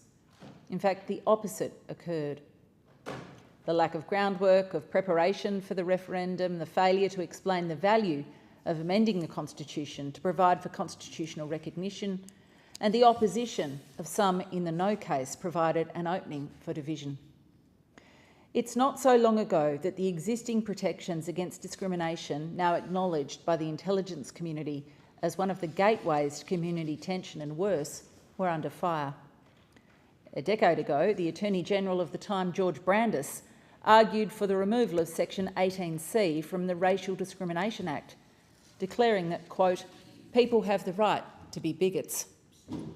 It was only persistent and cogent opposition from Jewish and ethnic community organisations that convinced the Abbott government to reject the arguments of Senator Brandis and other enthusiasts, among them my predecessor, the former member for Goldstein. In a submission to a 2016 inquiry into the Racial Discrimination Act, and specifically Section 18C by the Joint Committee on Human Rights, he argued that, quote, the law is inconsistent with human rights, operates anathema to liberal democratic values, and is utterly inconsistent with a free society.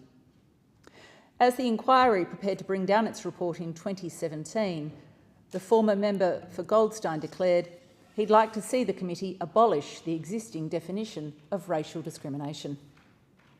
That was not the view of the committee, which was much more persuaded by the views of community representatives, ALP members on the committee, the ECAJ and others.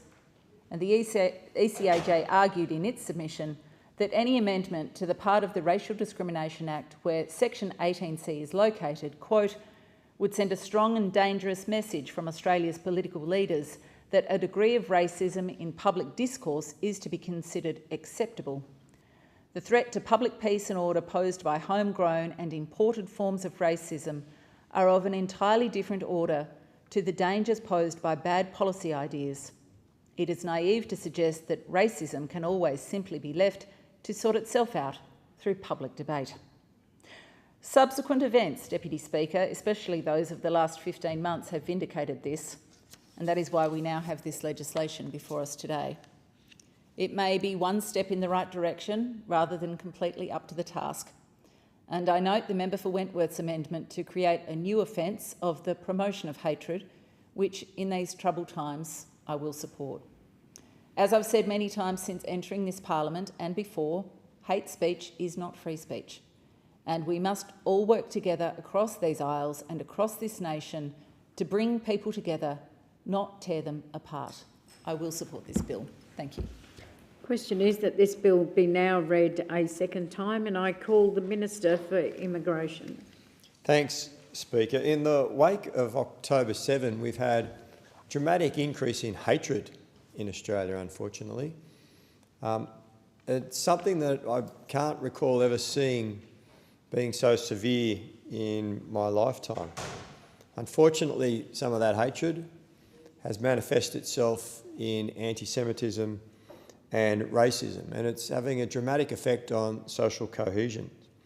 Some Australians are feeling scared and threatened and unable to leave their homes and feel that they're not part of the community that they grew up in. These are not values that we want to see here in Australia. These are not values that represent our nation, and on that basis, the Albanese government is acting.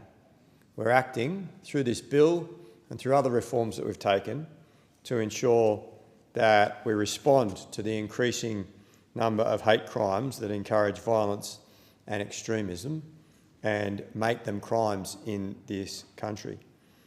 Unfortunately, in the community that I represent, Speaker, we've had a number of shocking anti-Semitic and racist attacks on premises, on people and on our community. The Only About Children childcare centre on Story Street in Maroubra was attacked on the morning of Tuesday the 21st of January with a disgusting and evil act of anti-Semitism that I strongly condemned. The targeting of an early childhood education facility is simply unforgivable. Targeting kids, it's about as low as it gets. I grew up a few hundred metres from that site, and it's actually the site of what was a former primary school where I went to school as a kid. It's now a childcare centre, and it was quite alarming for me to see what had occurred there that morning in an area that I've got such a connection with and have had for most of my life. I was there that morning to see the impact of those crimes, and I made it clear that I stand with the Jewish community in our area and across the nation in working to stop these sort of attacks. There's no place for hateful and cowardly anti-Semitism anywhere in our community. And I was joined by the Prime Minister and the New South Wales Premier that morning, who equally condemned the attacks. We spoke with neighbours, with educators, and with members of the Jewish community at the site to offer our support. Unfortunately, a week later, another attack occurred at the Mount Sinai College and on a nearby home on the 30th of January. This was a target, an attack against students returning to that school, the Jewish school, primary school, on that morning. It was another disgusting and low act, trying to target kids and make them feel unsafe as they were returning to school for the year. That morning I met with the school president and community members to see what we could do to help. And I was back at the school on Friday morning when the kids were returning to greet the parents with local police to let them know that we had their backs. I've been meeting with members of the Jewish community over the last couple of months, and understandably, they're fed up, and so they should be. They're scared, and they want this all to stop.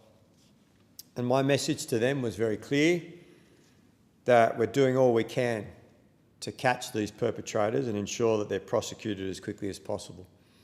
And just over the course of the last week, 2 arrests have been made in relation to some of those anti-Semitic attacks in our community, and follows about 180 arrests that have been made since the government passed laws strengthening protection for Jewish communities throughout this country. And we're continuing to work proudly with our Jewish neighbours in Kingsford Smith and across Australia. Jewish community are ordinary Australians who just want to go about their lives, take their kids to school, go to work, and live a rewarding and fulfilling life here in Australia like everyone else.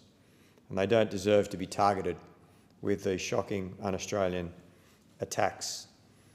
And it's been encouraging to see our community get behind the Jewish community and support them and work with them.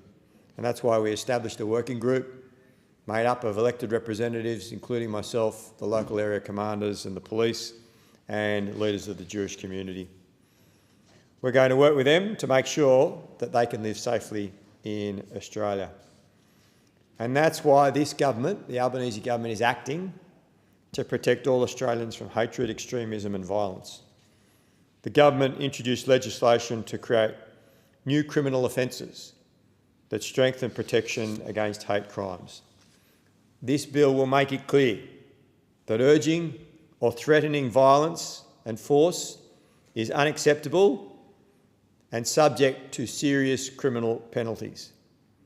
This bill strengthens existing offences that prohibit urging the use of force or violence against others.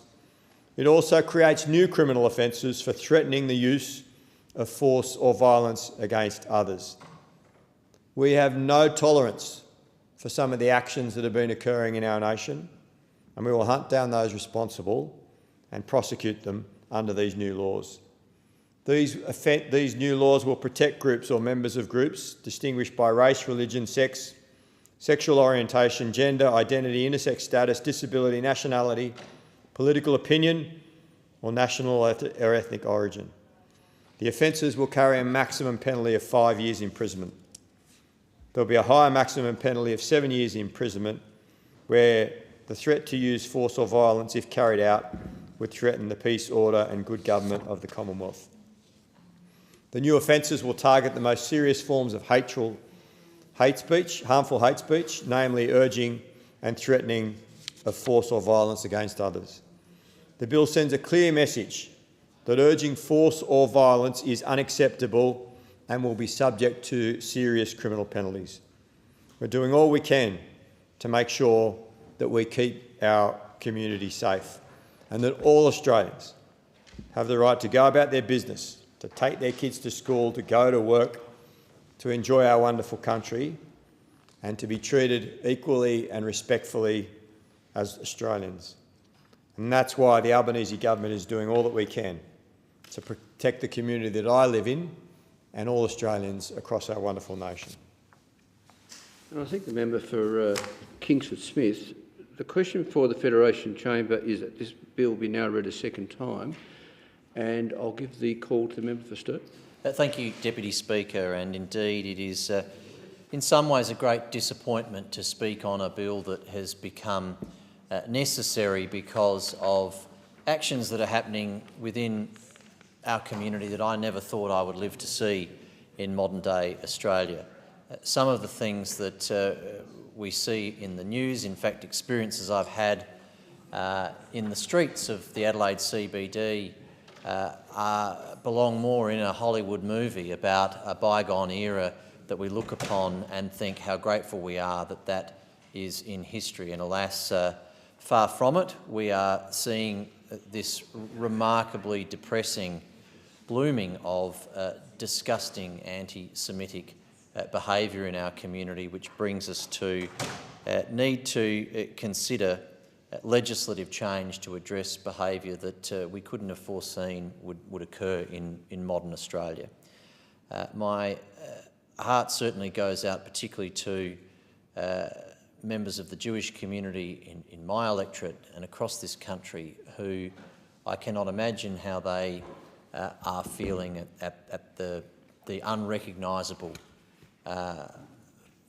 behaviour that they see and experience in this country that they love, where many of them descending from families that came to this country for refuge from disgusting anti-Semitism, the horrors of the Holocaust, have built such an amazing future for themselves and their families in this country, and in some cases find themselves considering whether or not they have a future in this country anymore because of what we've seen happen, particularly since the 7th of October.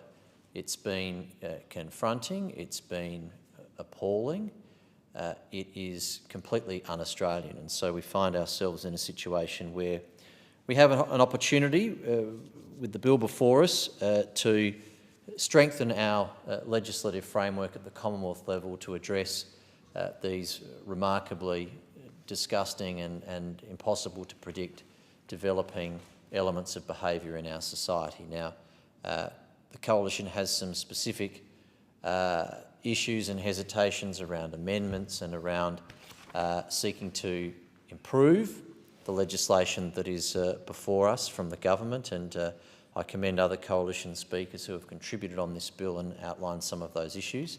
We hope that the government will engage in good faith on discussing with us our sensible suggestions of how to improve this framework. I hope we all want exactly the same thing, and indeed, apart from one vile element of the Australian political firmament, which are elements of the Greens political party who have found it impossible to, they couldn't even support a motion in the Parliament condemning a terrorist action in the wake of the atrocities of the 7th of October. But apart from that shameful little cabal, I know that the goodwill towards addressing these genuine appalling rise of anti-Semitism in our society is shared almost unanimously in the chamber, and so we look forward in the Coalition to being part of approving this bill and achieving the outcome we all want through its passage. And I thank the member for Sturt. The question before the Federation Chamber is that this bill be now read a second time, and I give the call to the member for Wannon. Thank you, Deputy Speaker, and I rise to speak on this incredibly important bill, and it's a bill that I hope will pass this Parliament and will pass the Parliament with the amendments that we have suggested to improve it even more, because I don't think there is a greater issue which is confronting this nation at the moment when it comes to ensuring a cohesive society going forward than this bill, because if there is anything that will drive division, if there is anything which will destroy the social fabric of this nation, it is anti-Semitism. And we have to do everything we can to stamp it out. Now, it is a sad reality that we are where we are in this nation when it comes to dealing with anti-Semitism. There is no doubt, sadly, that the time to act immediately after October 7 didn't see the action that this nation required at that time. And that has meant we've got to the stage now where anti-Semitism in this country is occurring far too often and in the most draconian of ways. And that is a sad reality, and it is why we need to act, and it's why we need to act and act immediately and with strength and with unity to stamp it out, because it has no place in our nation. And I've got to say, one of the things that I think the Coalition can stand incredibly proud on is that immediately after October 7, we saw and understood the potential dangers of anti-Semitism rising in this country, and we sought to act immediately.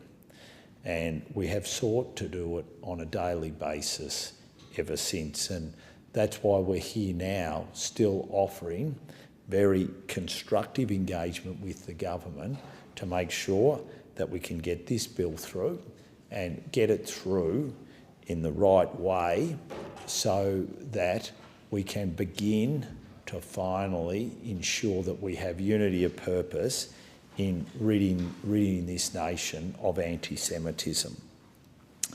Now, why is this bill necessary? Well, it's necessary because of the repeated failures, sadly, of the government to prevent this sadly predictable rise following inaction after October 7.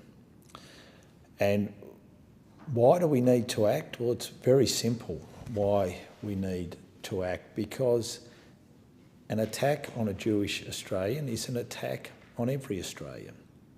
It's quite simple, quite simple. And the reason is because if we don't act against those attacks on Jewish Australians, the question that everyone will ask is who will be next? Will it be a Hindu? Will it be a Catholic? Will it be a Muslim? Will it be an atheist? Attacking people because of their faith and their ancestry is pure and simply wrong. And that is why we have to deal with this issue. We are a proud nation, and rightly a proud nation, because we always act against racial attacks. We always act against those who are targeted because of their faith, and we have to keep doing that. It goes to the heart and the essence of the values that underpin our great nation, and we have to make sure that we protect those values, because without them we're a divided nation, and the last thing we need to be is a divided nation, because it's been the strength of those values that have underpinned us that have kept us united. Now, the October 7 attacks were heinous and carried out by a listed terrorist organisation. And that's why they deserve to be condemned, and outright condemned, from the very start.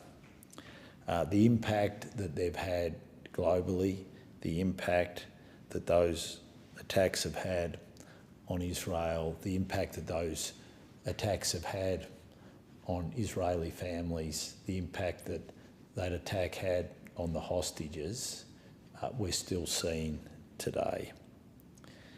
And as someone who went to Israel not long after those attacks, the scars and the legacy of what I saw, the testimonials that I heard, still are with me today and will never leave me. And it's why I've been so strong in supporting the position that the Coalition has taken in our defence of Israel's response to those attacks. And I've always said, put yourself in the place of Israel.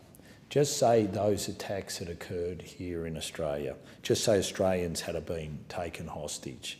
Just say those hostages were still being held and hadn't been released. No government in its right mind wouldn't do everything it could to get its citizens returned. And no government in its right mind wouldn't do everything it could, especially when your citizens are being held by a listed terrorist organisation, to get your citizens back. And that is what Israel has been trying to do. And we have to remember what occurred on October 7. what was perpetrated by Hamas against those Israeli citizens was nothing short of heinous. It was a day of murder, torture, kidnapping, brutal sexual violence, and sadly, much, much more. And it was designed to be cruel and barbaric. It was designed to send shockwaves. It was designed to strike at the heart of Israel in the most heinous way, to cause maximum pain, maximum anguish, and to basically try and destroy the absolute core of Israel's society. Now, the way the Israelis across the divide responded with such strength, with such unity, showed that it was not going to be intimidated or defeated by Hamas, a sad, sad listed terrorist organisation. And as a matter of fact, what they did was unite and make sure that they would do everything they could to get their citizens back. Now, it's taken too long for that to occur, and we're only seeing part of that occur at the moment. But all our hope, and I'm sure it is the hope of everyone in this parliament, and I hope that it is, even the Greens, that we all want to see those hostages returned, because that is the best way that we can ensure that we start to get on a pathway to peace. If we can get all those hostages returned, then we have to do the very, very hard task of trying to work out how we can ensure that the Palestinian people aren't governed by a listed terrorist organisation in Hamas, because that is then the next step which is absolutely required to bring about the lasting peace that we need to see in the Middle East. But that should not distract us from our task here. And that task here is to make sure that we're doing everything we can to deal with the anti-Semitism that has arisen as a result of October 7. Now, what I think we all hope for is to see the Prime Minister step up and set the tone for what our national response should be to this anti-Semitism crisis in this nation. Now, that could have been done from the very beginning. It could have been done with how those terrible, terrible actions that occurred on the steps of the Sydney Opera House were dealt with. But it didn't, sadly. But that doesn't mean that we can't act now and begin to repair the damage which has occurred as a result of the Prime Minister's initial response to what happened in the days in this country after the October 7 attack. And that is my hope for what we will see with this bill, because the time of false equivalence is over. What we need to see, and what we need to see immediately, is the government to act, and to act on stamping out anti-Semitism. Now, I didn't think in my lifetime that we would see synagogues set on fire in this nation, but that is what we have seen, sadly. I didn't think that we would see increase after increase after increase of anti-Semitic graffiti right across, especially our cities in Sydney and Melbourne. I didn't think we would see Jewish shops being vandalised. I didn't think we would see Jewish Australian citizens being harangued by roaming gangs. All this we need to put an end to, and sadly we nearly saw a major, or allegedly major, terrorist strike against Jewish communities, which would have been the largest terrorist action we have ever seen on these shores. Now, if that was threatened, if such actions had been undertaken as to those that have been undertaken against the Jewish community here in Australia, then a government would have acted and would have acted unconditionally. And that is the time now that we've come to, where we have to act unconditionally. Now, this bill will help in that regard. But if we fail to continue to take the decisive action that is needed, then the sad reality is we're going to see anti-Semitism continue to increase in this nation. And as I said at the start, we cannot allow that to happen, because an attack on a Jewish Australian is an attack on all of us. Some of the things that we're going to need to do are we're going to require complete and utter change in the way that especially some of our institutions deal with anti-Semitism. And I think the universities, beyond every other institution, need to be the ones that have to have a good hard look at themselves and act immediately. Because if they're going to allow some sort of academic pretense for anti-Semitism, then that is sending the completely wrong message to young Australians. And I think of all institutions, they are the ones that need to have a good hard look at themselves. So, Deputy Speaker, I hope that as a parliament we can come together and support this bill. I hope that we can come together and make sure that all the amendments that will strengthen this bill are agreed to. There has never been a more important time for the unity of this country for us to come together and defeat anti-Semitism. We need to act, and we need to act now. And I thank the member for Wannon. The question is that this bill be now read a second time, and I give the call to the Minister for Housing and Homelessness. Thank you, Deputy Speaker, and I thank the member for Wannon for his comments there. Speaker, one of the things that makes me so proud to be the member for Hotham is the incredible community that I get to live in and be a part of. I represent one of the most multicultural electorates in all of Australia. And when we tell the story of multiculturalism, a lot of people talk about public policy and, strategies and the Whitlam government and these kind of things. I don't think about those things. I think about my community and the fact that the reason we live in such a beautiful, harmonious country is because people, constituents of mine, have lived side by side, sharing their cultures, sharing their religion, and having their children play together, learning from each other and building up that beautiful social fabric. Now, in the southeastern suburbs of Melbourne, we get to love and enjoy that every single day. But from time to time, Speaker, that social fabric does come under strain. And one of the most concerning things that I've seen happen in my adult lifetime in this country is the rise in anti-Semitism that we've seen around our country in recent times. Speaker, that threat is felt really deeply in my community.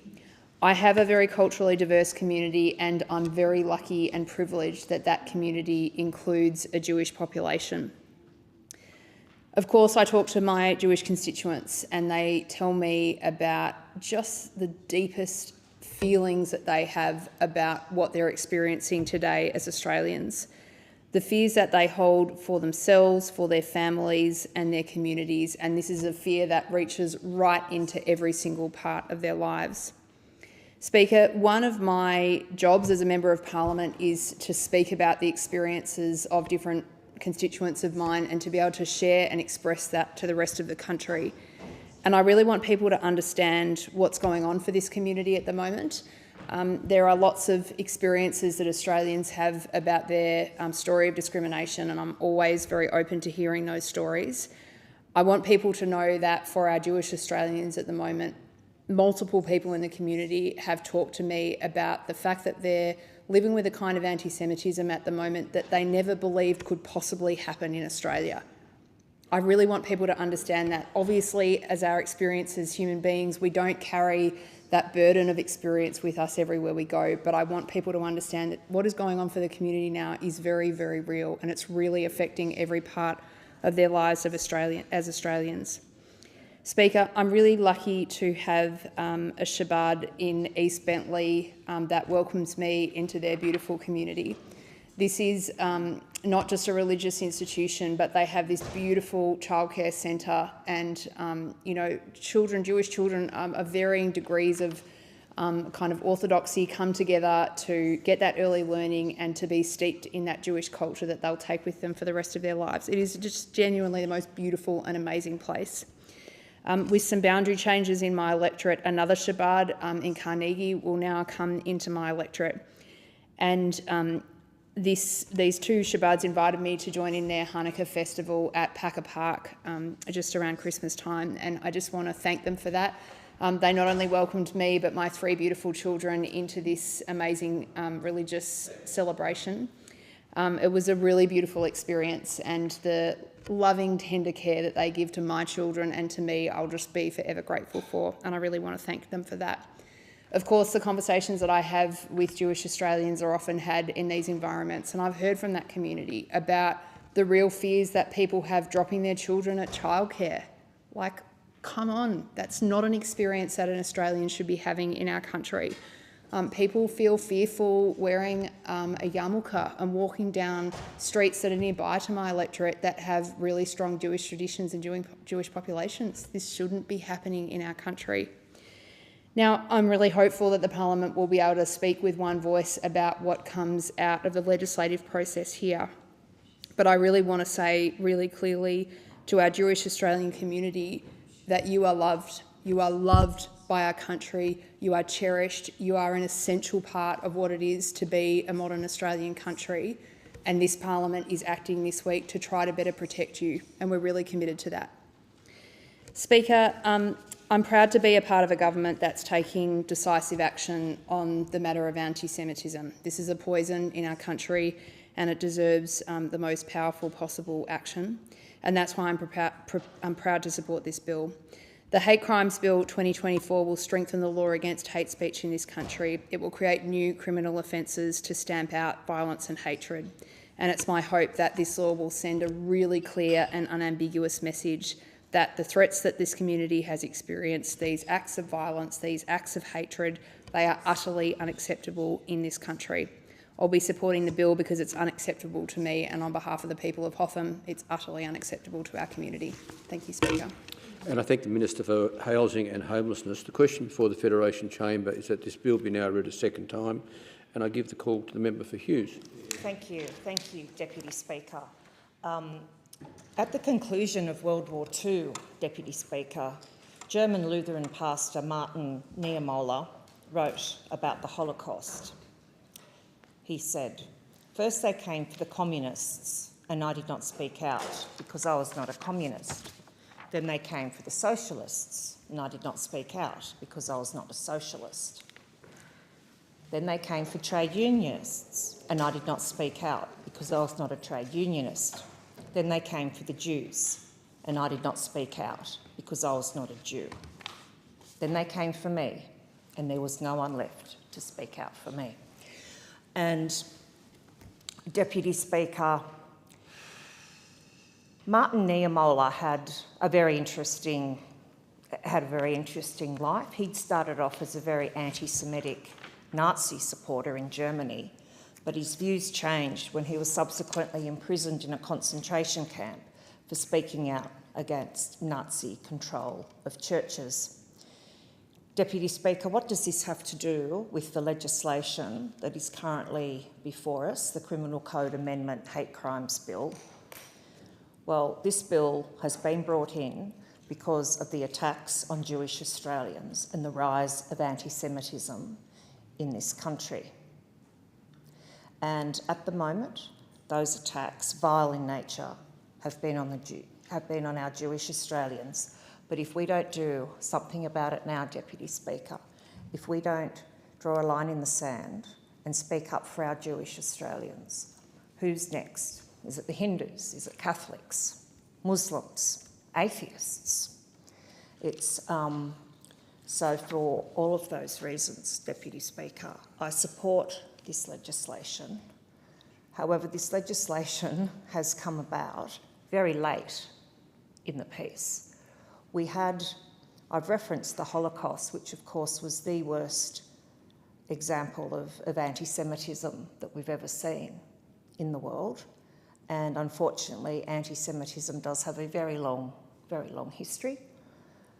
But the Albanese Labor government's failure to respond after the 7th of October 2023 has caused, indirectly, this increase in anti-Semitism.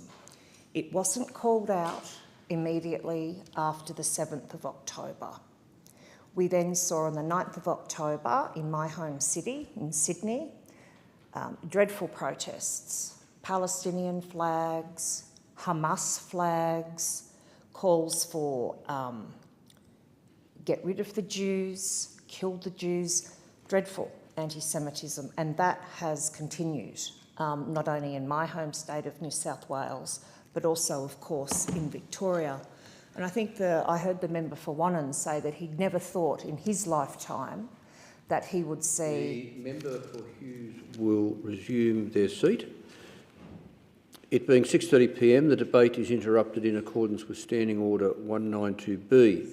The debate is adjourned and the resumption of the debate will be made an order of the day for the next sitting. The member for Hughes will have leave to continue speaking when the debate is resumed on a future day. And I'll call the clerk. Order of the day, government business, grievance debate. And I thank the clerk. The question before the Federation Chamber now is that grievances be noted, and I give the call to the member for Griffith. Thanks, Deputy Speaker. Something is terribly wrong where a nurse is paying more tax than a multinational gas corporation. In fact, in the last 4 years, big multinational gas corporations have paid $0 in royalties on 56% of all gas exported overseas in Australia. That's $143 billion in gas, and those big gas corporations paid $0 in royalties. Zero. These companies included Santos and Chevron, and by pure coincidence, and I'm sure it's just a complete fluke, and this occurred as completely by chance, Santos and Chevron happen to have been two of the biggest donors to Labor and the Liberal Party over the last 2 years. Santos and Chevron have given $290,000 to the Labor Party in donations and $100,000 to the Liberals, which is a pretty good return for those two big corporations because, for instance, Santos, in recent data, in just 1 year, made $6.2 billion in income and paid, you guessed it, $0 in tax. Chevron, over a 5-year period, made $43 billion in income, selling Australian gas overseas and paid, surprise, surprise, $0 in tax. Now, you might think, and maybe some people will argue, that maybe it's just really hard to tax multinational gas corporations. Maybe it's impossible and no country has figured it out. Except that's just not true. So while Australia exports more gas than Qatar, Qatar collected 20 times more tax from their gas than Australia does. 20 times more in tax collection from their gas exports, of which they export less than Australia, Norway taxes their oil and gas industry at an effective rate of 78% and now has a sovereign wealth fund of close to $3 trillion, 2.9 trillion Australian dollars. In fact, the interest, just the interest on that sovereign wealth fund that they have accrued as a result of properly taxing their oil and gas industry, the interest on that helps fund their social programs. They give all their citizens free university education. Now, the Greens have proposed a pretty modest increase to national gas royalties, cracking down on the loopholes in the gas taxes at a federal level. And over the next 10 years, that would raise an extra $111 billion in revenue. That's $111 billion in revenue that both sides of politics are leaving on the table in the profit margins of Santos and Chevron, rather than in the pockets of ordinary everyday Australians who are already doing it tough. How is it fair that a teacher saving up to buy a home is paying more tax than Chevron and Santos in some years? Companies that make tens of billions of dollars in revenue and often get away with paying $0 in tax. In fact, in this most recorded tax year, Santos made over $6 billion in income and paid $0 in tax, in income and corporate tax.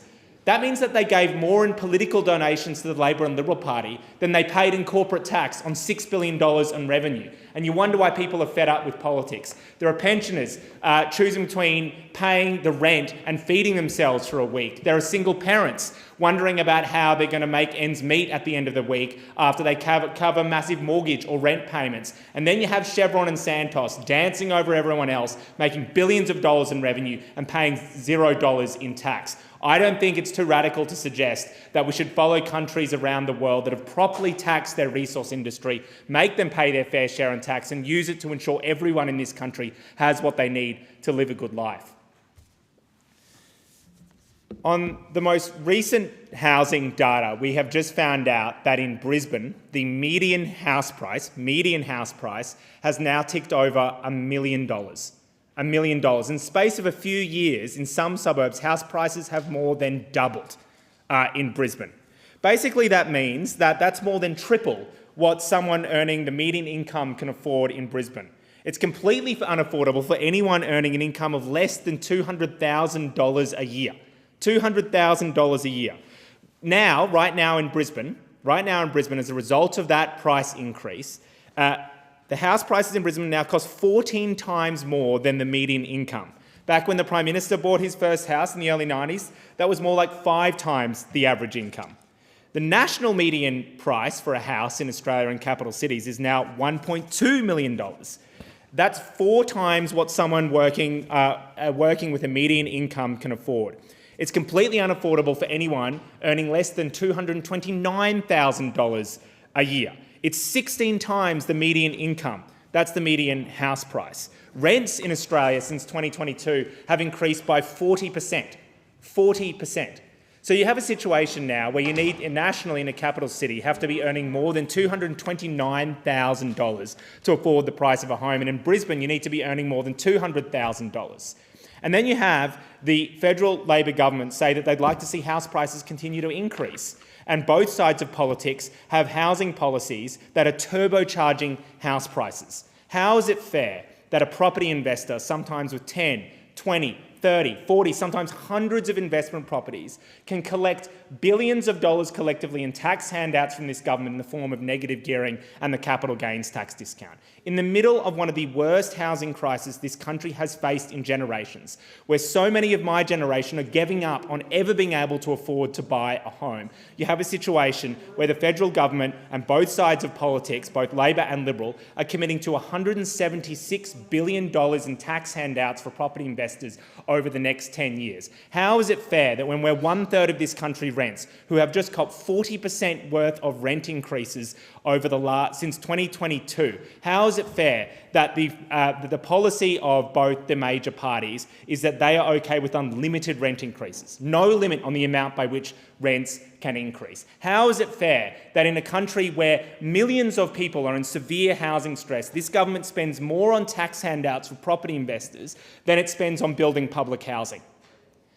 Fixing this housing crisis isn't going to take these new wonderful ideas or these new complex solutions or these fancy new ideas. All it takes is copying what's done around the world and what Australia did in the past.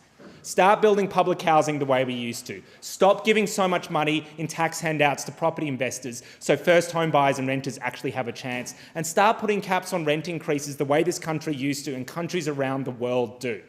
Spain and France both have caps on rent increases. Their rents, Australian rents right now are increasing at about 3 times the rate of Spanish and French rent increases. All we're proposing, all the Greens are proposing, is take what has worked around the world, take what has worked in Australia in the past and do it again. I've been in this building now for close to 3 years, and time and again we have seen the power of billionaires and big corporations win out over the interests of ordinary, everyday people. And I'll just speak about 3 moments where that has been starkly clear. One, where the Greens secured a deal with the government to introduce $1 million fines for bankers who broke the law. $1 million fines for bankers who broke the law. You'd think the bare minimum after the Banking Royal Commission and the devastation that the banking industry wrought on ordinary and everyday Australians. $1 million fines.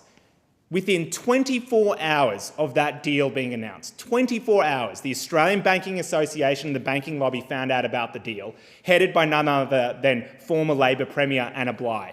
And within 24 hours, the government had reneged on that deal.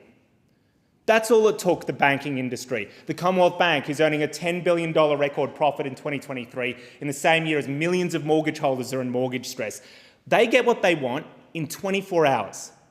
Well, what about the pensioners who are living in poverty? Why do they have to wait for longer than 24 hours? Why do they have to sometimes wait for years to get what they need?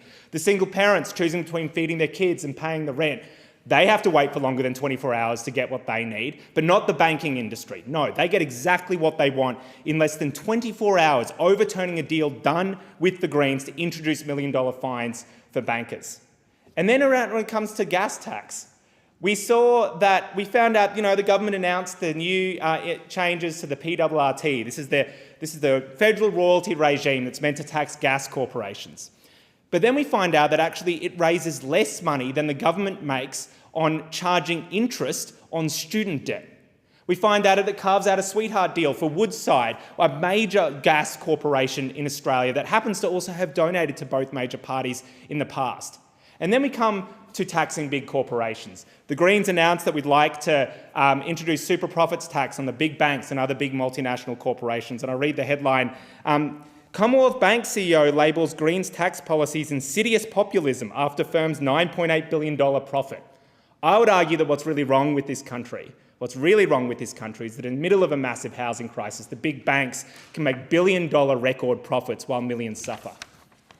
And I thank the member for Griffith. The question is that grievances be noted, and I'll give the call to the member for Barton. Thank you, Mr Chair. Can I say that what I wanted to raise tonight has been raised today in this parliament already, and that is about social cohesion, and probably a better way to say that, in my view, is social harmony. The member for Wentworth's motion earlier today highlighted the corrosive effects of anti-Semitism on our social fabric. We are seeing that being played out in cities like Sydney and Melbourne and in other places as well. The corrosive effect of all forms of racism and prejudice is before us as a nation once again. These issues seem to come up periodically, be it about people from certain faiths or people who have different cultural beliefs. It is something that we as a nation constantly say. Australia is a shining example of multiculturalism, and of course it is, but it doesn't happen by magic. It happens by hard work. I have been very privileged to represent 2 of the most multicultural electorates in Australia, Barton for the past 8 years, and also the state seat of Canterbury for 13 years before that. And I have to say that walking down the streets in Barton in Canterbury makes you feel proud. It makes you feel proud to be living in this country, and the generosity and the embrace of cultures in those electorates is something to behold. Australian multiculturalism has been a success story, that is true. not just because of the cultures we bring to each other's lives, but because we have so much joy to share. Hurstville hosts the largest Lunar New Year celebration outside of the Sydney CBD. Last Friday night, I joined the Lunar New Year celebrations with Bayside Council at Wallay Creek on Friday night. It was an absolutely outstanding evening. There were thousands and thousands and thousands of people from all cultures enjoying and celebrating Lunar New Year. Of course, this year is the year of the steak. Next month, many of you would have received invitations already, I'm sure.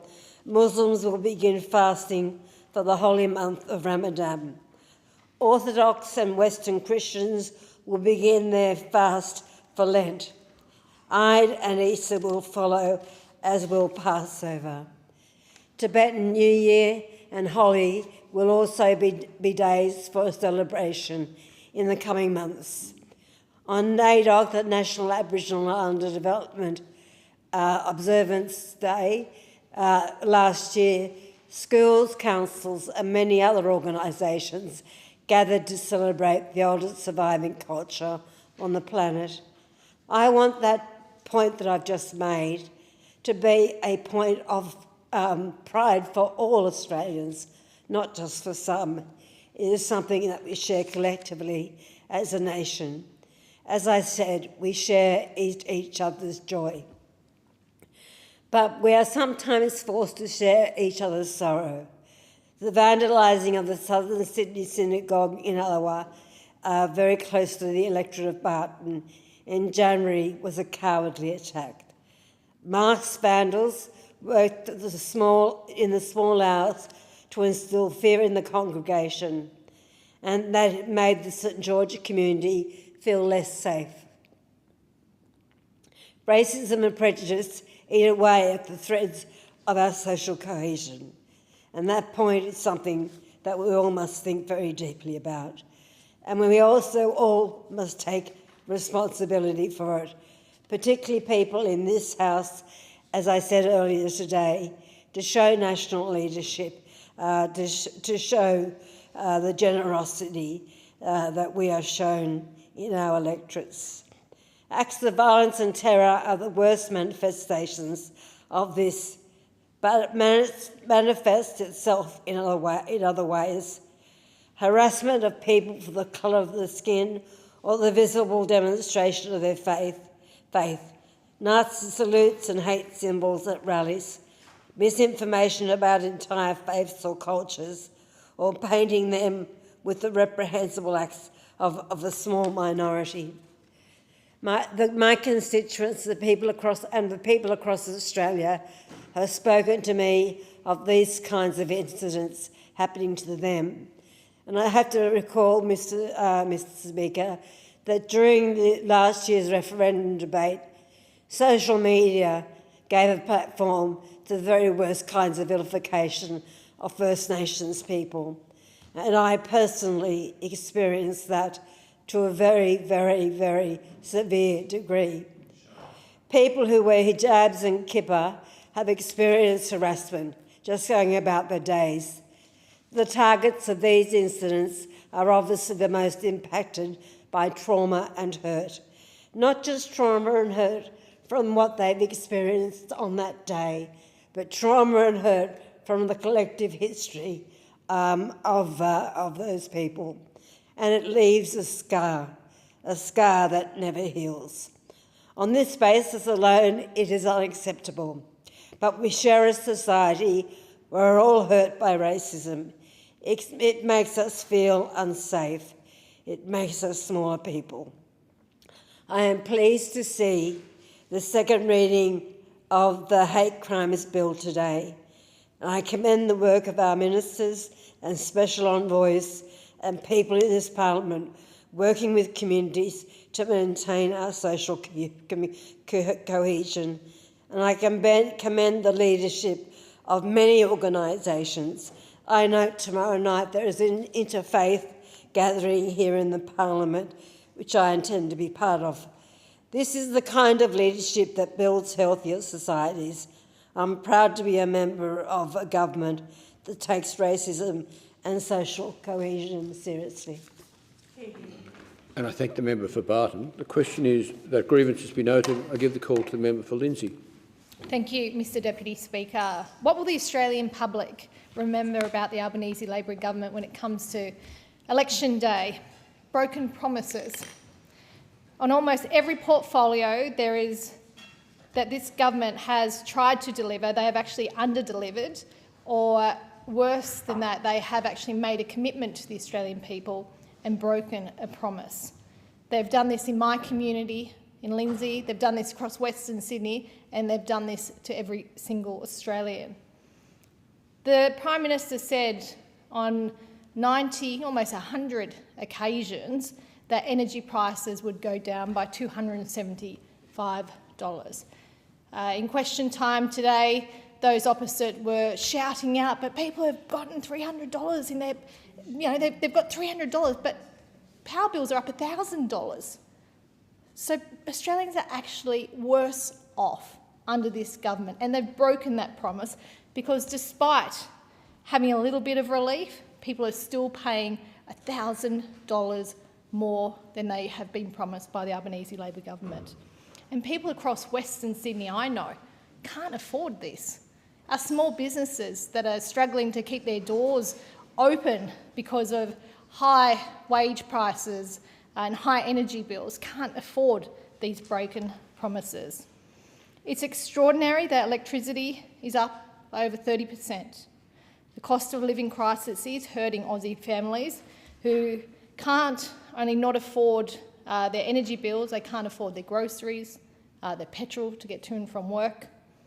Gas as well is really important in the mix for Western Sydney manufacturers. But yet again, our manufacturers have been let down because gas is up 30%. And manufacturers need gas to produce Aussie-made in this country. They are desperate for gas to flood into the market so they can get some relief from the high price to power their factories. They could have all the solar panels in the world, but they can't use solar, they need gas. Without affordable and reliable power, Aussie-made products will go out of existence, and manufacturers have told me this, because their small manufacturers will not be able to compete with overseas competitors any longer. I've had a local manufacturer who has been in the industry, an engineer for years, and he was in tears because it's going offshore and there's nothing that he feels he can do about it. We have so many people in our Western Sydney community who rely on their manufacturing job, whether they be from Blacktown or Fairfield or Liverpool or Campbelltown.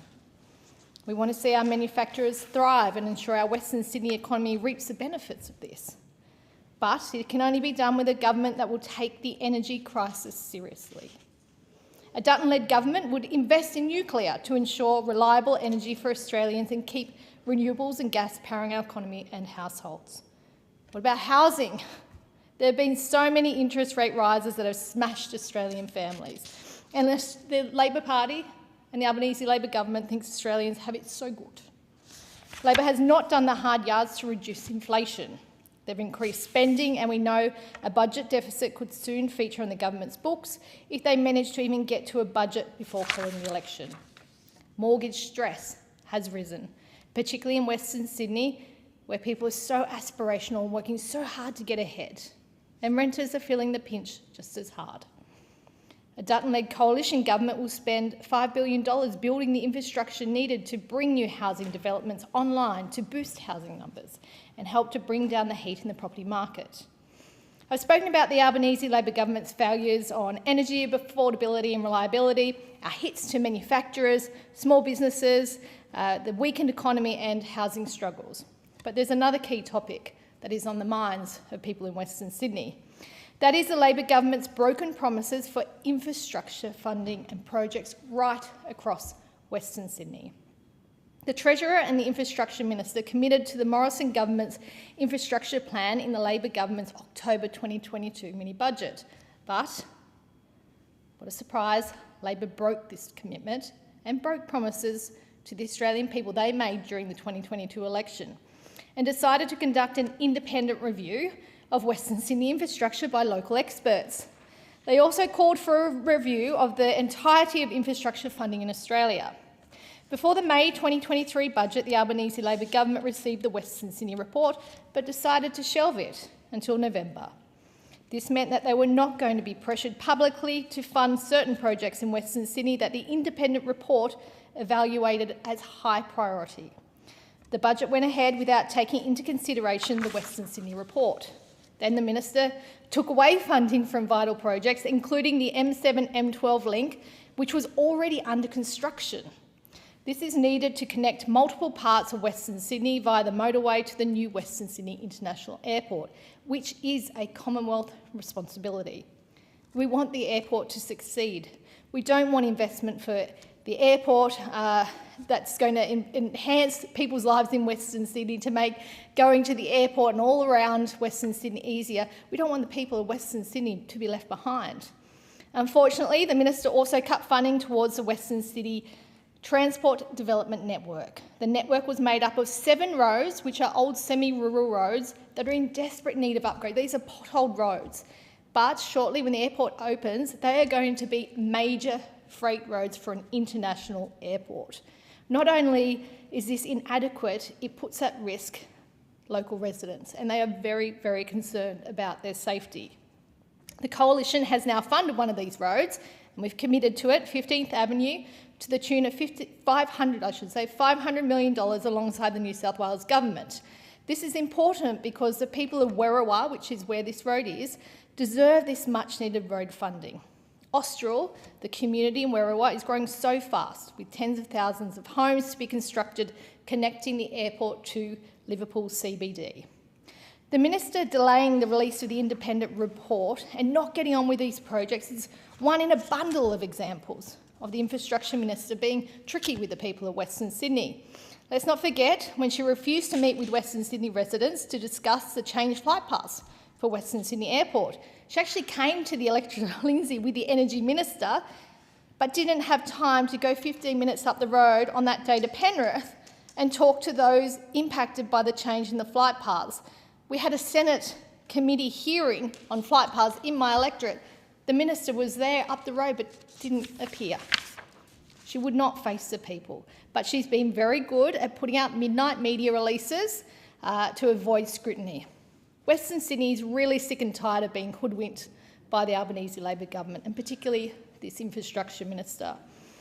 When will she visit Lindsay or Hume or Fowler in non-Labor areas to hear community feedback about the flight paths?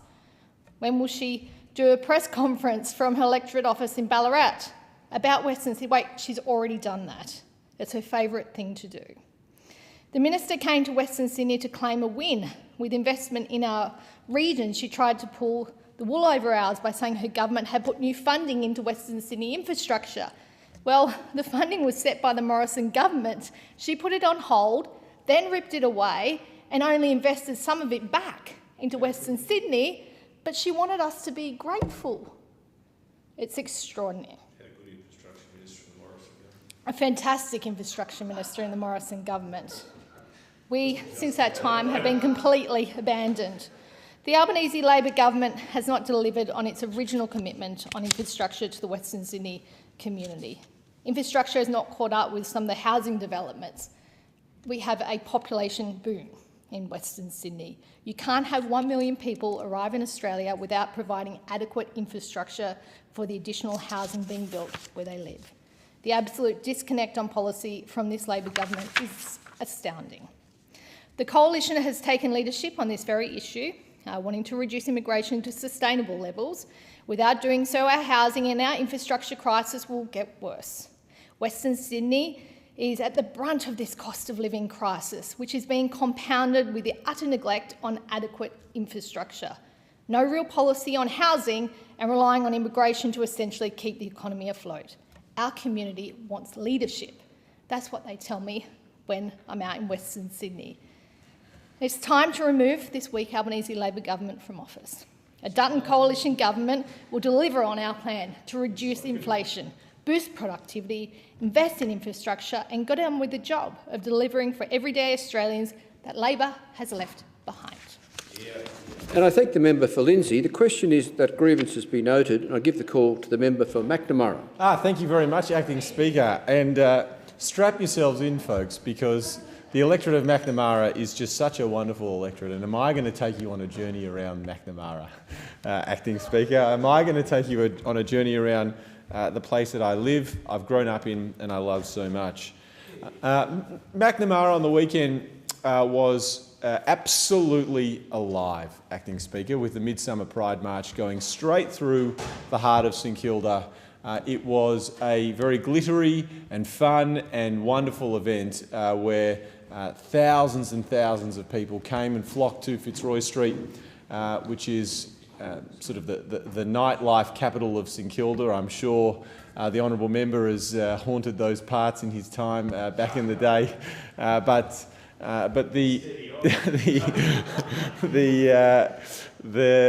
the Pride March in St Kilda, it really is everything that St Kilda or makes St Kilda wonderful. It's it's exciting, it's fun, it's very welcoming, it's very inclusive, but it also has a really serious point behind it. That this year was the 30th year or 30 years since the beginning of the Pride Marches, and the original Pride March took place because LGBTIQ Australians were facing vilification, they were facing stigma, and people wanted to have a public demonstration of pride and of coming together and saying that we are proud of who we are, we're proud of our community, and that we want to celebrate our diversity and what makes us who we are. And I was proud to join them. I've marched every single year for, goodness, probably the last 10 years. I should really count when the first time it was.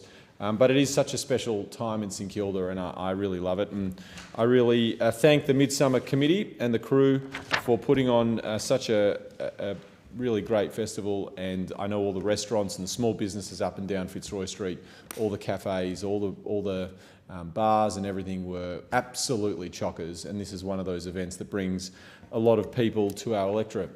And I actually think that the timing of the Pride March is really important this year because the opposition have, in some of their recent flurry of election commitments, including the uncosted long lunch policy that potentially will cost Australian taxpayers $10 billion for businesses to be able to get tax deductions on their long lunches.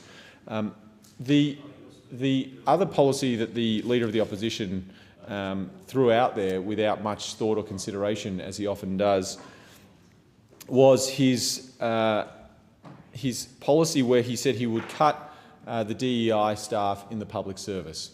And I think, let's take a moment and actually understand what that means, and not only the thousands of jobs potentially, or I'm not exactly sure of the exact number of public service jobs that the Leader of the Opposition wants to cut, but the fact that to have diversity, equality and inclusion in the public sector isn't just about ensuring that the public service is thinking about its workforce and thinking about maintaining and being an example of the sort of workplace that we want to set in Australia. But it is also about making sure that our public service actually looks like and thinks like the Australian people. It's about making sure that people from different faith backgrounds, people from different ethnic backgrounds, from different genders, people from with a whole different mixture of life experience, people with a disability, First Nations people, a whole range of different people who bring their own expertise and their own life experience to be able to give advice and to be able to provide frank and fearless advice to the government. And this playbook is straight out of a very conservative playbook that we're seeing right around the world and in Western countries right now. And I would say that Australia doesn't need those sort of culture wars. What we need is a strong public service. We need a diverse public service. We need to make sure our public service takes the respect for their own workforce seriously. And we need to make sure that people have an opportunity to serve in our public service from all different walks of life. Canberra can be an isolating place, and we want to make sure that people, or an isolated place, and we want to make sure people come to the Australian Public Service with a whole raft of experiences and backgrounds and wisdom to be able to create and craft a better government. Acting Speaker, I also want to talk about one of the projects that I've got going on right now in my electorate, which is the Windsor Community Childcare Centre. Now, this is a community childcare centre in a new part of my electorate. I've previously been the member for Windsor, and then we handed Windsor back to Higgins, and now I'm very, very pleased to have been able to be, by the Australian Electoral Commission, has brought Windsor back into Macnamara. It's such a wonderful part of Melbourne. It's diverse, it's full of great small businesses and cafes, and to go down Chapel Street in Windsor is to experience some of the best hospitality and food and restaurants in Melbourne. But this childcare centre is also an outstanding childcare centre. It's got an exceeding rating. It's one of the few exceeding early education centres. It provides high quality care. The community-run parents organisation that runs this community centre is just extraordinary. The staff are extraordinary. They are dedicated to their work. They are hard-working early educators, and they deserve to be supported. But right now, Swinburne University, who were given a piece of land, given that land by the Victorian government, are choosing to try and rezone that land and make a profit off that land. Now, let's just stop and think about that for a second. The university was given a piece of land for free. They are the custodians of an early education piece. I would have thought that Swinburne valued that. They are getting market rate by the Community Childcare Centre, and yet they are squeezing them out and trying to sell this land off to the highest bidder and trying to redevelop it so that they can get every dollar out of this site. It is a very, very poor reflection on Swinburne that is the approach that they are taking. They don't need to go down that road. They can stop everything and they can work with us to try and ensure that the future of the Windsor Community Childcare Centre Children's Centre, is secure. We are also doing a whole lot of other work around Macnamara, including, I was very pleased to welcome the Minister for Infrastructure coming to Macnamara to announce as part of our Thriving Suburbs program that we are going to partner with the City of Port Phillip and the Victorian Government to upgrade the next part of the St Kilda Pier. Now, over summer, you may have seen images of the St Kilda Pier in Melbourne. Absolutely chockers. It has been redeveloped, and there is a fantastic swimming area, and there is a big amphitheatre around, which if you haven't seen it, if you haven't been to Melbourne recently and you want to come on a hot day and go for a walk, go to the St Kilda, go to the St Kilda Pier. It is much cooler than I am, Acting Speaker, and it's a great place, and you'll love it. There's a great atmosphere, and there's so many people everywhere. It's also just on the pier. You can also, if you come at the right time, you can come and see some of our beautiful little penguins as well. But the extension of the pier leading into the foreshore is one where we are going to be working with the council and upgrading that area, so it's a far more seamless and beautiful part of St Kilda, and we'll be complementing the state government's work to actually redevelop the pier. It's another way of us working with other layers of government, getting the right projects, getting buy-in, and upgrading our beautiful part of Melbourne. My last local project that we're delivering for the people of Macnamara that I wanted to mention, also part of our Thriving Suburbs program, is our partnership with the City of Melbourne. Now, we have a new Lord Mayor in the City of Melbourne, and I congratulate Lord Mayor Rees on his recent election. And this project is something that he and I have been speaking about and working collaboratively for a long period of time. Now, if you come down into St Kilda, if you come down into heading into South Bank and heading towards the city, on the northern side of City Road, there is currently a big undercroft, which is basically just an old taxi rank, and it's quite poorly lit, and it's a bit of an eyesore. It's a bit of a concrete jungle, and we are going to completely change and refresh that whole area. We're going to put in basketball courts. We're going to put in open space. We're going to put in park benches. We're going to put in a little recreational area. It's going to be there for the people of South Bank and anyone coming to visit our beautiful gateway into the city and our arts precinct. to be able to come and enjoy. This is a really, really good project. It's another example of partnering and getting things done with local government. It's one that the Lord Mayor and I have been out many, many times to look at the different options, to work with other layers of government, and I'm really pleased that we are getting this done for the people of South Bank, so there's more open space for them, and even I might go down there and have a few shots as well on their new basketball courts when it's built. The question is that grievances be noted, and I call the member for Flinders. Thank you, Deputy Speaker. Taking linguistic licence on the grievance debate tonight, please bear with me as I explore the grief in grievance and talk about the loss of my dear old mum over this past summer break. My mum, Elizabeth Ann Shanahan, was an extraordinary person, and I know everyone says that about their mum, and everyone is right, because mums are extraordinary. But my mum was next level. She was a freak, a unique, phenomenal, contributive human. Mum didn't understand rest, and her life was about purpose and serving others. Known as Anne, or Miss Shanahan, Bear to me and my friends, she held tight to the tradition that medical specialists always went by their maiden name and by Miss or Mr. None of this doctor stuff. It belied her quarter of a century of training to become one of Australia's best cardiothoracic surgeons.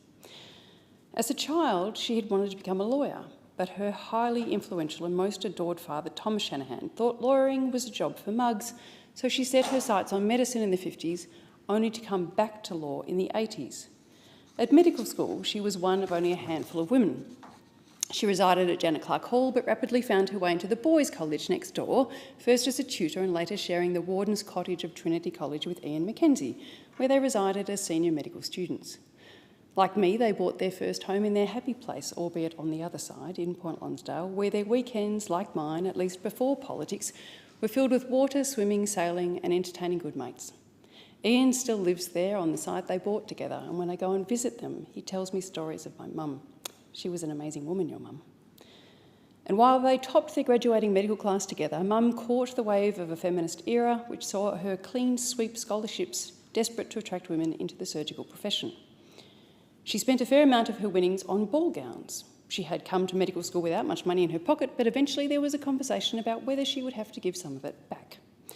I'm now the beneficiary of those ball gowns, hand-stitched on Collins Street, and her tailored winter fur coats from her time in Boston and Toronto.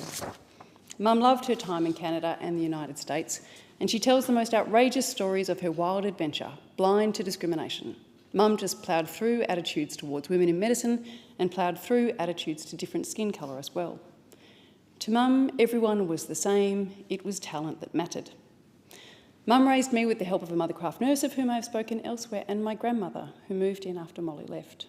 I loved Nan to bits for the time she had to play and tell me stories, and when home, Mum always seemed to be on the phone to her patients or their families or to her colleagues. But I realise now how precious it was that Mum got to have Nan by her side for those last years of Nan's life, a privilege I had hoped to recreate for Bear, but it was not to be. After Nan passed, I became Mum's constant companion, accompanying her on her ward rounds, and in the last few weeks it has been a delight to hear from Mum's former colleagues who remember me as a 5 or 6-year-old trailing my Winnie Blue fagging mum through the cancer wards of Prince Henry's or the Alfred, or sound asleep in the nurses' station while Mum sewed up someone's chest in the middle of the night. Whenever we had been called out to such a nighttime rescue mission by some ding-dong trying to stab themselves through the heart to prove their unrequited love, Mum would invariably provide a lesson the next day on which bits to go for next to get the job done properly next time. Mum's medical skills were second to none. Even her exceptional oncologist, David Pook, would admit it. At medical school, she won countless clinical and exhibition prizes. She was awarded a Fulbright, the American Association of University Women Overseas Scholarship, Patterson Travelling Fellowship and the National Heart Foundation of Australia Overseas Fellowship, and finally picked up the Paul Daly White Research Fellowship of the Massachusetts Heart Association. She studied and worked at Harvard, Massachusetts General and the Hospital for Sick Children in Toronto. She practised as a thoracic surgeon from 1971 to 2004 across Cabrini, Daniel Hospital, Moorabbin, Southern Memorial, Daniel Valley Private, Monash, Prince Henry's and the Alfred, and she taught at Monash from 1974 to 1985. She was loved by her patients and their families and was loved by her students, but she gave up the teaching to become a student herself in 1985 and this time in law, graduating in 1989. And while studying in Clayton at night, she continued as a surgeon during the week, and when she graduated and joined the Victorian Bar, she operated on her patients on the weekends. The bar was not for her, and she joined the Administrative Appeals Tribunal in 1991. When she received a call from the Liberal Party after the 1996 election asking why she had resigned her long-standing membership, she explained that she had received a letter from the Attorney-General stating that tribunal members should be apolitical, and she duly gave up her membership. We didn't mean that one. She felt they wanted to tell her, but didn't. She served on the tribunal for almost 30 years, and her good friend and former colleague, Deputy President Graham McDonald, told me last week, "I'm sure you would appreciate Anne's combination of medical speciality and as a barrister was then considered unusual. She was universally held in such high regard. I recall sitting with her when a professor of medicine in a speciality other than Anne's was called to give evidence. On entering the hearing room, he announced, 'Why am I being called when Anne is sitting there?' And on another occasion, we were due to take phone evidence from a rural GP. It transpired he had been a registrar of Anne's. On announcing Anne as one of the tribunal members, his audible response was, 'Oh shit.' He knew that the misdiagnosis in his report would not fool Anne. She was always well prepared and fiercely independent. I heard from other friends at the AAT, 'Your mum would always sit with the secretarial staff or the associates, rarely with the members,' one said. And it is in the last weeks that I have seen just how loved mum was by those with whom she had everyday contact, not necessarily the surgeons or the lawyers, but the secretaries, tip staff, nurses, cleaners, and the people who helped her look after her home and the garden she so loved, because it was where life would always flourish. Humble and purposeful people were mum's speciality in life, and her plants kept her kind and optimistic. I cannot hear from her plants, but last week I got a note from Brett, who cleaned the pool at her house in that much-loved garden. Brett caught the essence of Bear in what he said to me. "Hi Zoe, it's Brett here from SwimArt. I just wanted to send my personal condolences on the passing of your mum. She always treated me well, was thankful for my pool service, and most importantly to me, she respected me as a person. I can have a laugh. She really intimidated and had it over a few of those pool guys. She knew all the answers but still asked the questions and gave us the opportunity to say our opinions. Early on, I realised it was her way of drawing the best out of people. Aside from all her knowledge, achievements and occasional scowls, she could be a softie too. She would often give a medical consult at the back door. 'I heard your cough. Have you had your asthma medication? And what's your specialist's name?' She knew my past as a pastry chef. The past couple of years, she brought me a slice of her favourite cake for my January birthday. Sadly, I missed this year. I thank Peter Dutton not only for his support of me throughout the last year, but also his raw enjoyment of my mother's unique character when he met her. I thank Bert Van Manen and his team for helping make things work in this place so that I could always be there when Mum needed me. I thank my colleagues on all sides for their constant care, cheeriness and asking after Bear. I'm always keen to highlight the kindness of this place across the aisle, so I thank her local MP, the member for Higgins, and my friends, the members for McNamara, Wills, Parramatta and Reid, together with Senator Ciccone. You all knew what I was going through, and if I had a particularly feisty appearance on the ABC or Sky alongside you, you always knew why. On my own side, my goodness, I would not have got through the last year without the fine friendship and constant care of the members for Menzies and Nichols. Indeed, the member for Nichols and his extraordinary kids came to stay with us a few weeks ago, and Sam's remarkable daughter Sophie got to spend time with Mum talking about life, purpose and adventure. Mum was by then a tired lion, but I got the impression that Sophie appreciated those moments. I thank my colleagues and former colleagues in this place for the abundance of calls, letters, cards, flowers and stories of Mum over the past few weeks. And I especially thank my kind constituents whose letters and messages, even though they did not know Bear, have been of enormous comfort. Politics is a hard life. It takes our families from us and it demands we put it before everything else. Over the last 12 months, I have lost my family to the demands of this job, and now I've lost my mum to cancer. But as life and the blessings we cannot predict in it, it also opened up a new family to me, one that I have built, and one which understands the demands these jobs put on us, and one which very much loved and admired my mum and her determination for my contribution here.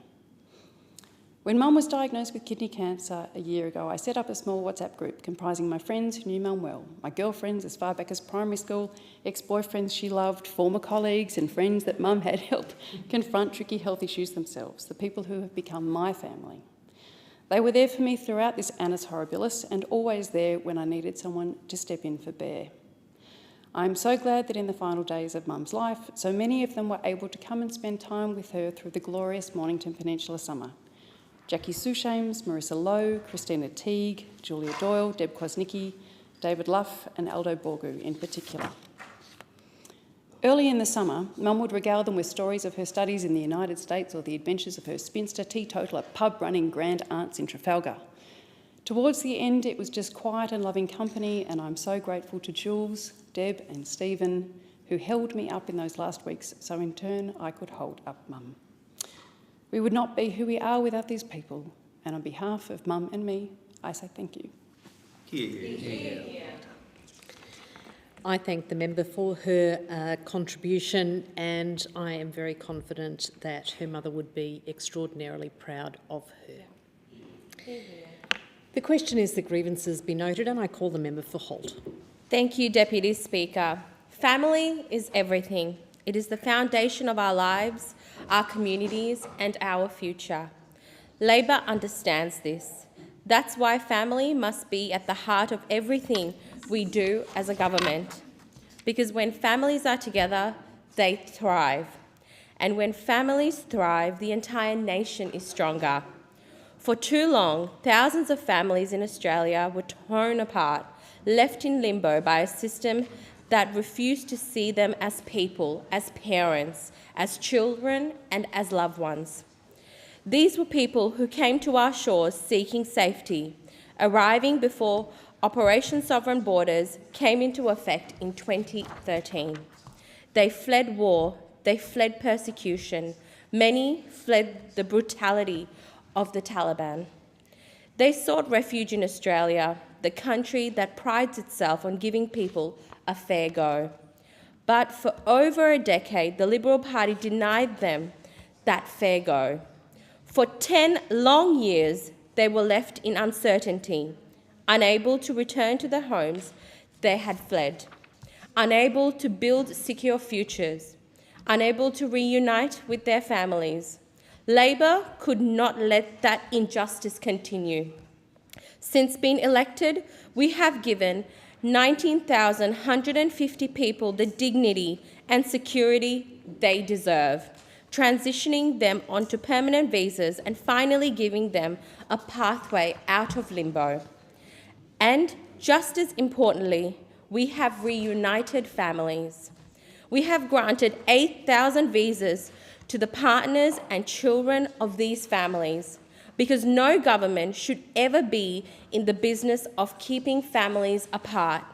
Yet the Liberal Party wants to undo this progress. They are already threatening to revoke resolution of status visas, ripping stability away from thousands of people who have been already endured so much. They want to reintroduce Ministerial Direction 80, banning refugees from sponsoring family members. And it doesn't stop there.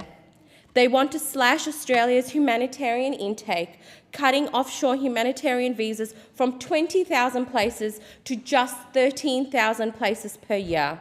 That means fewer people finding safety, fewer families finding hope, fewer children finding a future free from fear. This is the Liberal Party's legacy: cruelty, division and heartlessness. Labor rejects this. We believe in fairness. We believe in compassion. We believe that no child should be separated from their parents. No person should be denied the chance to rebuild their life in safety. This is why we fight for families who call Australia home. Because we stand for families, we stand for a stronger, fairer and a more compassionate Australia. And we will never, ever back down from that fight. Thank you, Deputy Speaker. Families are at the heart of everything this government does, because families are the foundation of our lives, our communities and our future. Labor understands this. In Holt, which covers Hampton Park, Narrabri South, Lynbrook, Lyndhurst, all of Cranbourne, Clyde, Piersdale and Torridon, I see this every day. Holt is where young families move to start their lives together. It is where they get married, buy their first homes and welcome their first child into the world. Nearly 3/4 of households in our community are families with children. their hopes and dreams drive me every single day. That's why I have been laser focused on delivering for them.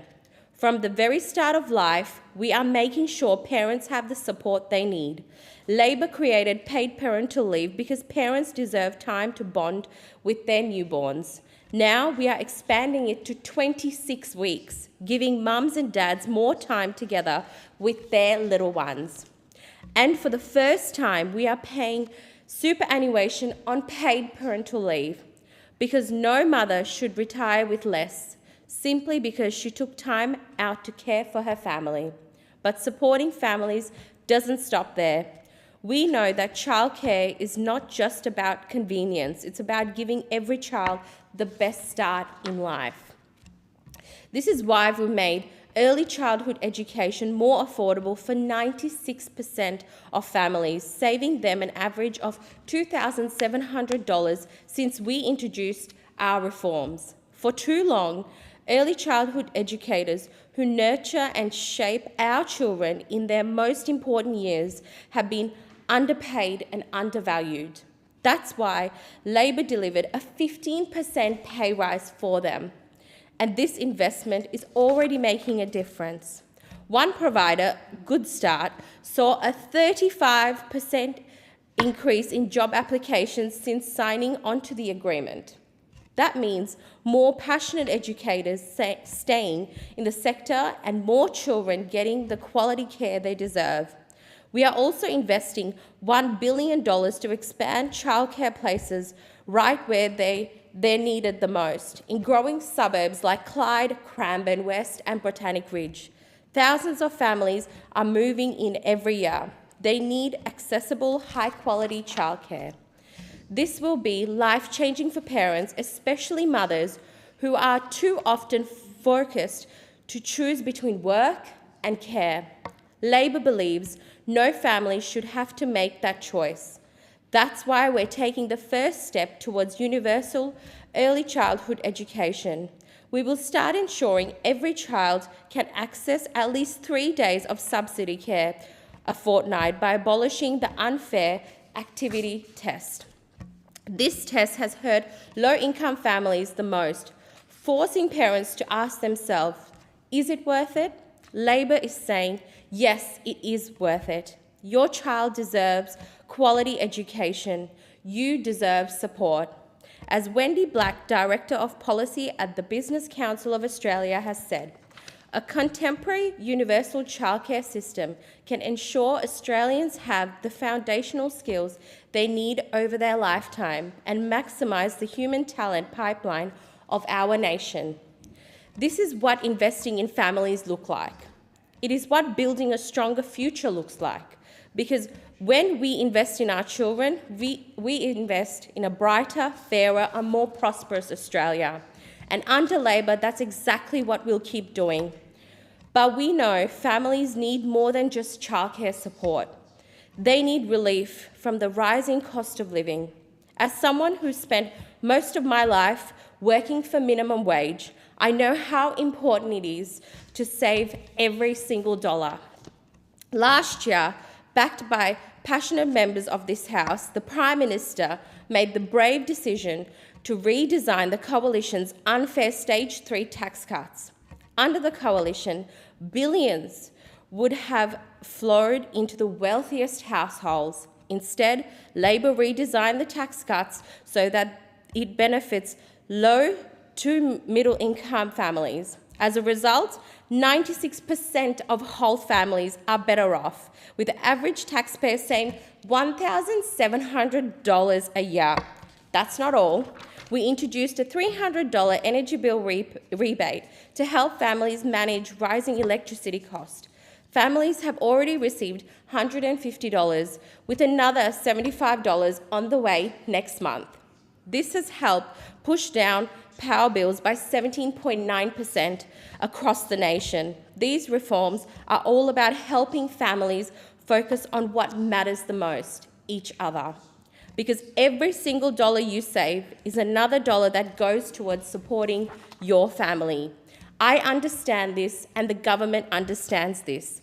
While the Liberal Party is focused on giving billions of dollars of taxpayer money to pay for CEO lunches, I know that families are still feeling the pressure of cost of living.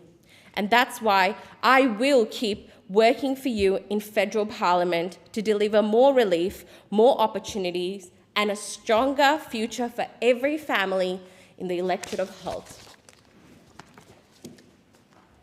I call the member for Swan. I move that the Federation Chamber do now adjourn.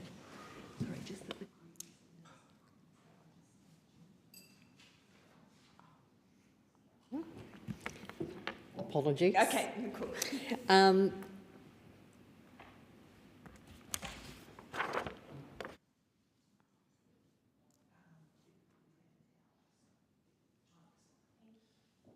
Okay. The debate is interrupted in accordance with Standing Order 192B. The debate is adjourned and the resumption of the debate will be made in order of the day for the next sitting. I call the member for Swan. Thank you. I move that the Federation Chamber do now adjourn. Is the motion seconded? I second the motion. The question is that the motion be agreed to. All those of that opinion say aye. To the contrary, no. I think the ayes have it. The Federation Chamber stands adjourned until 9:30 a.m. Wednesday the 5th of February. Thank you.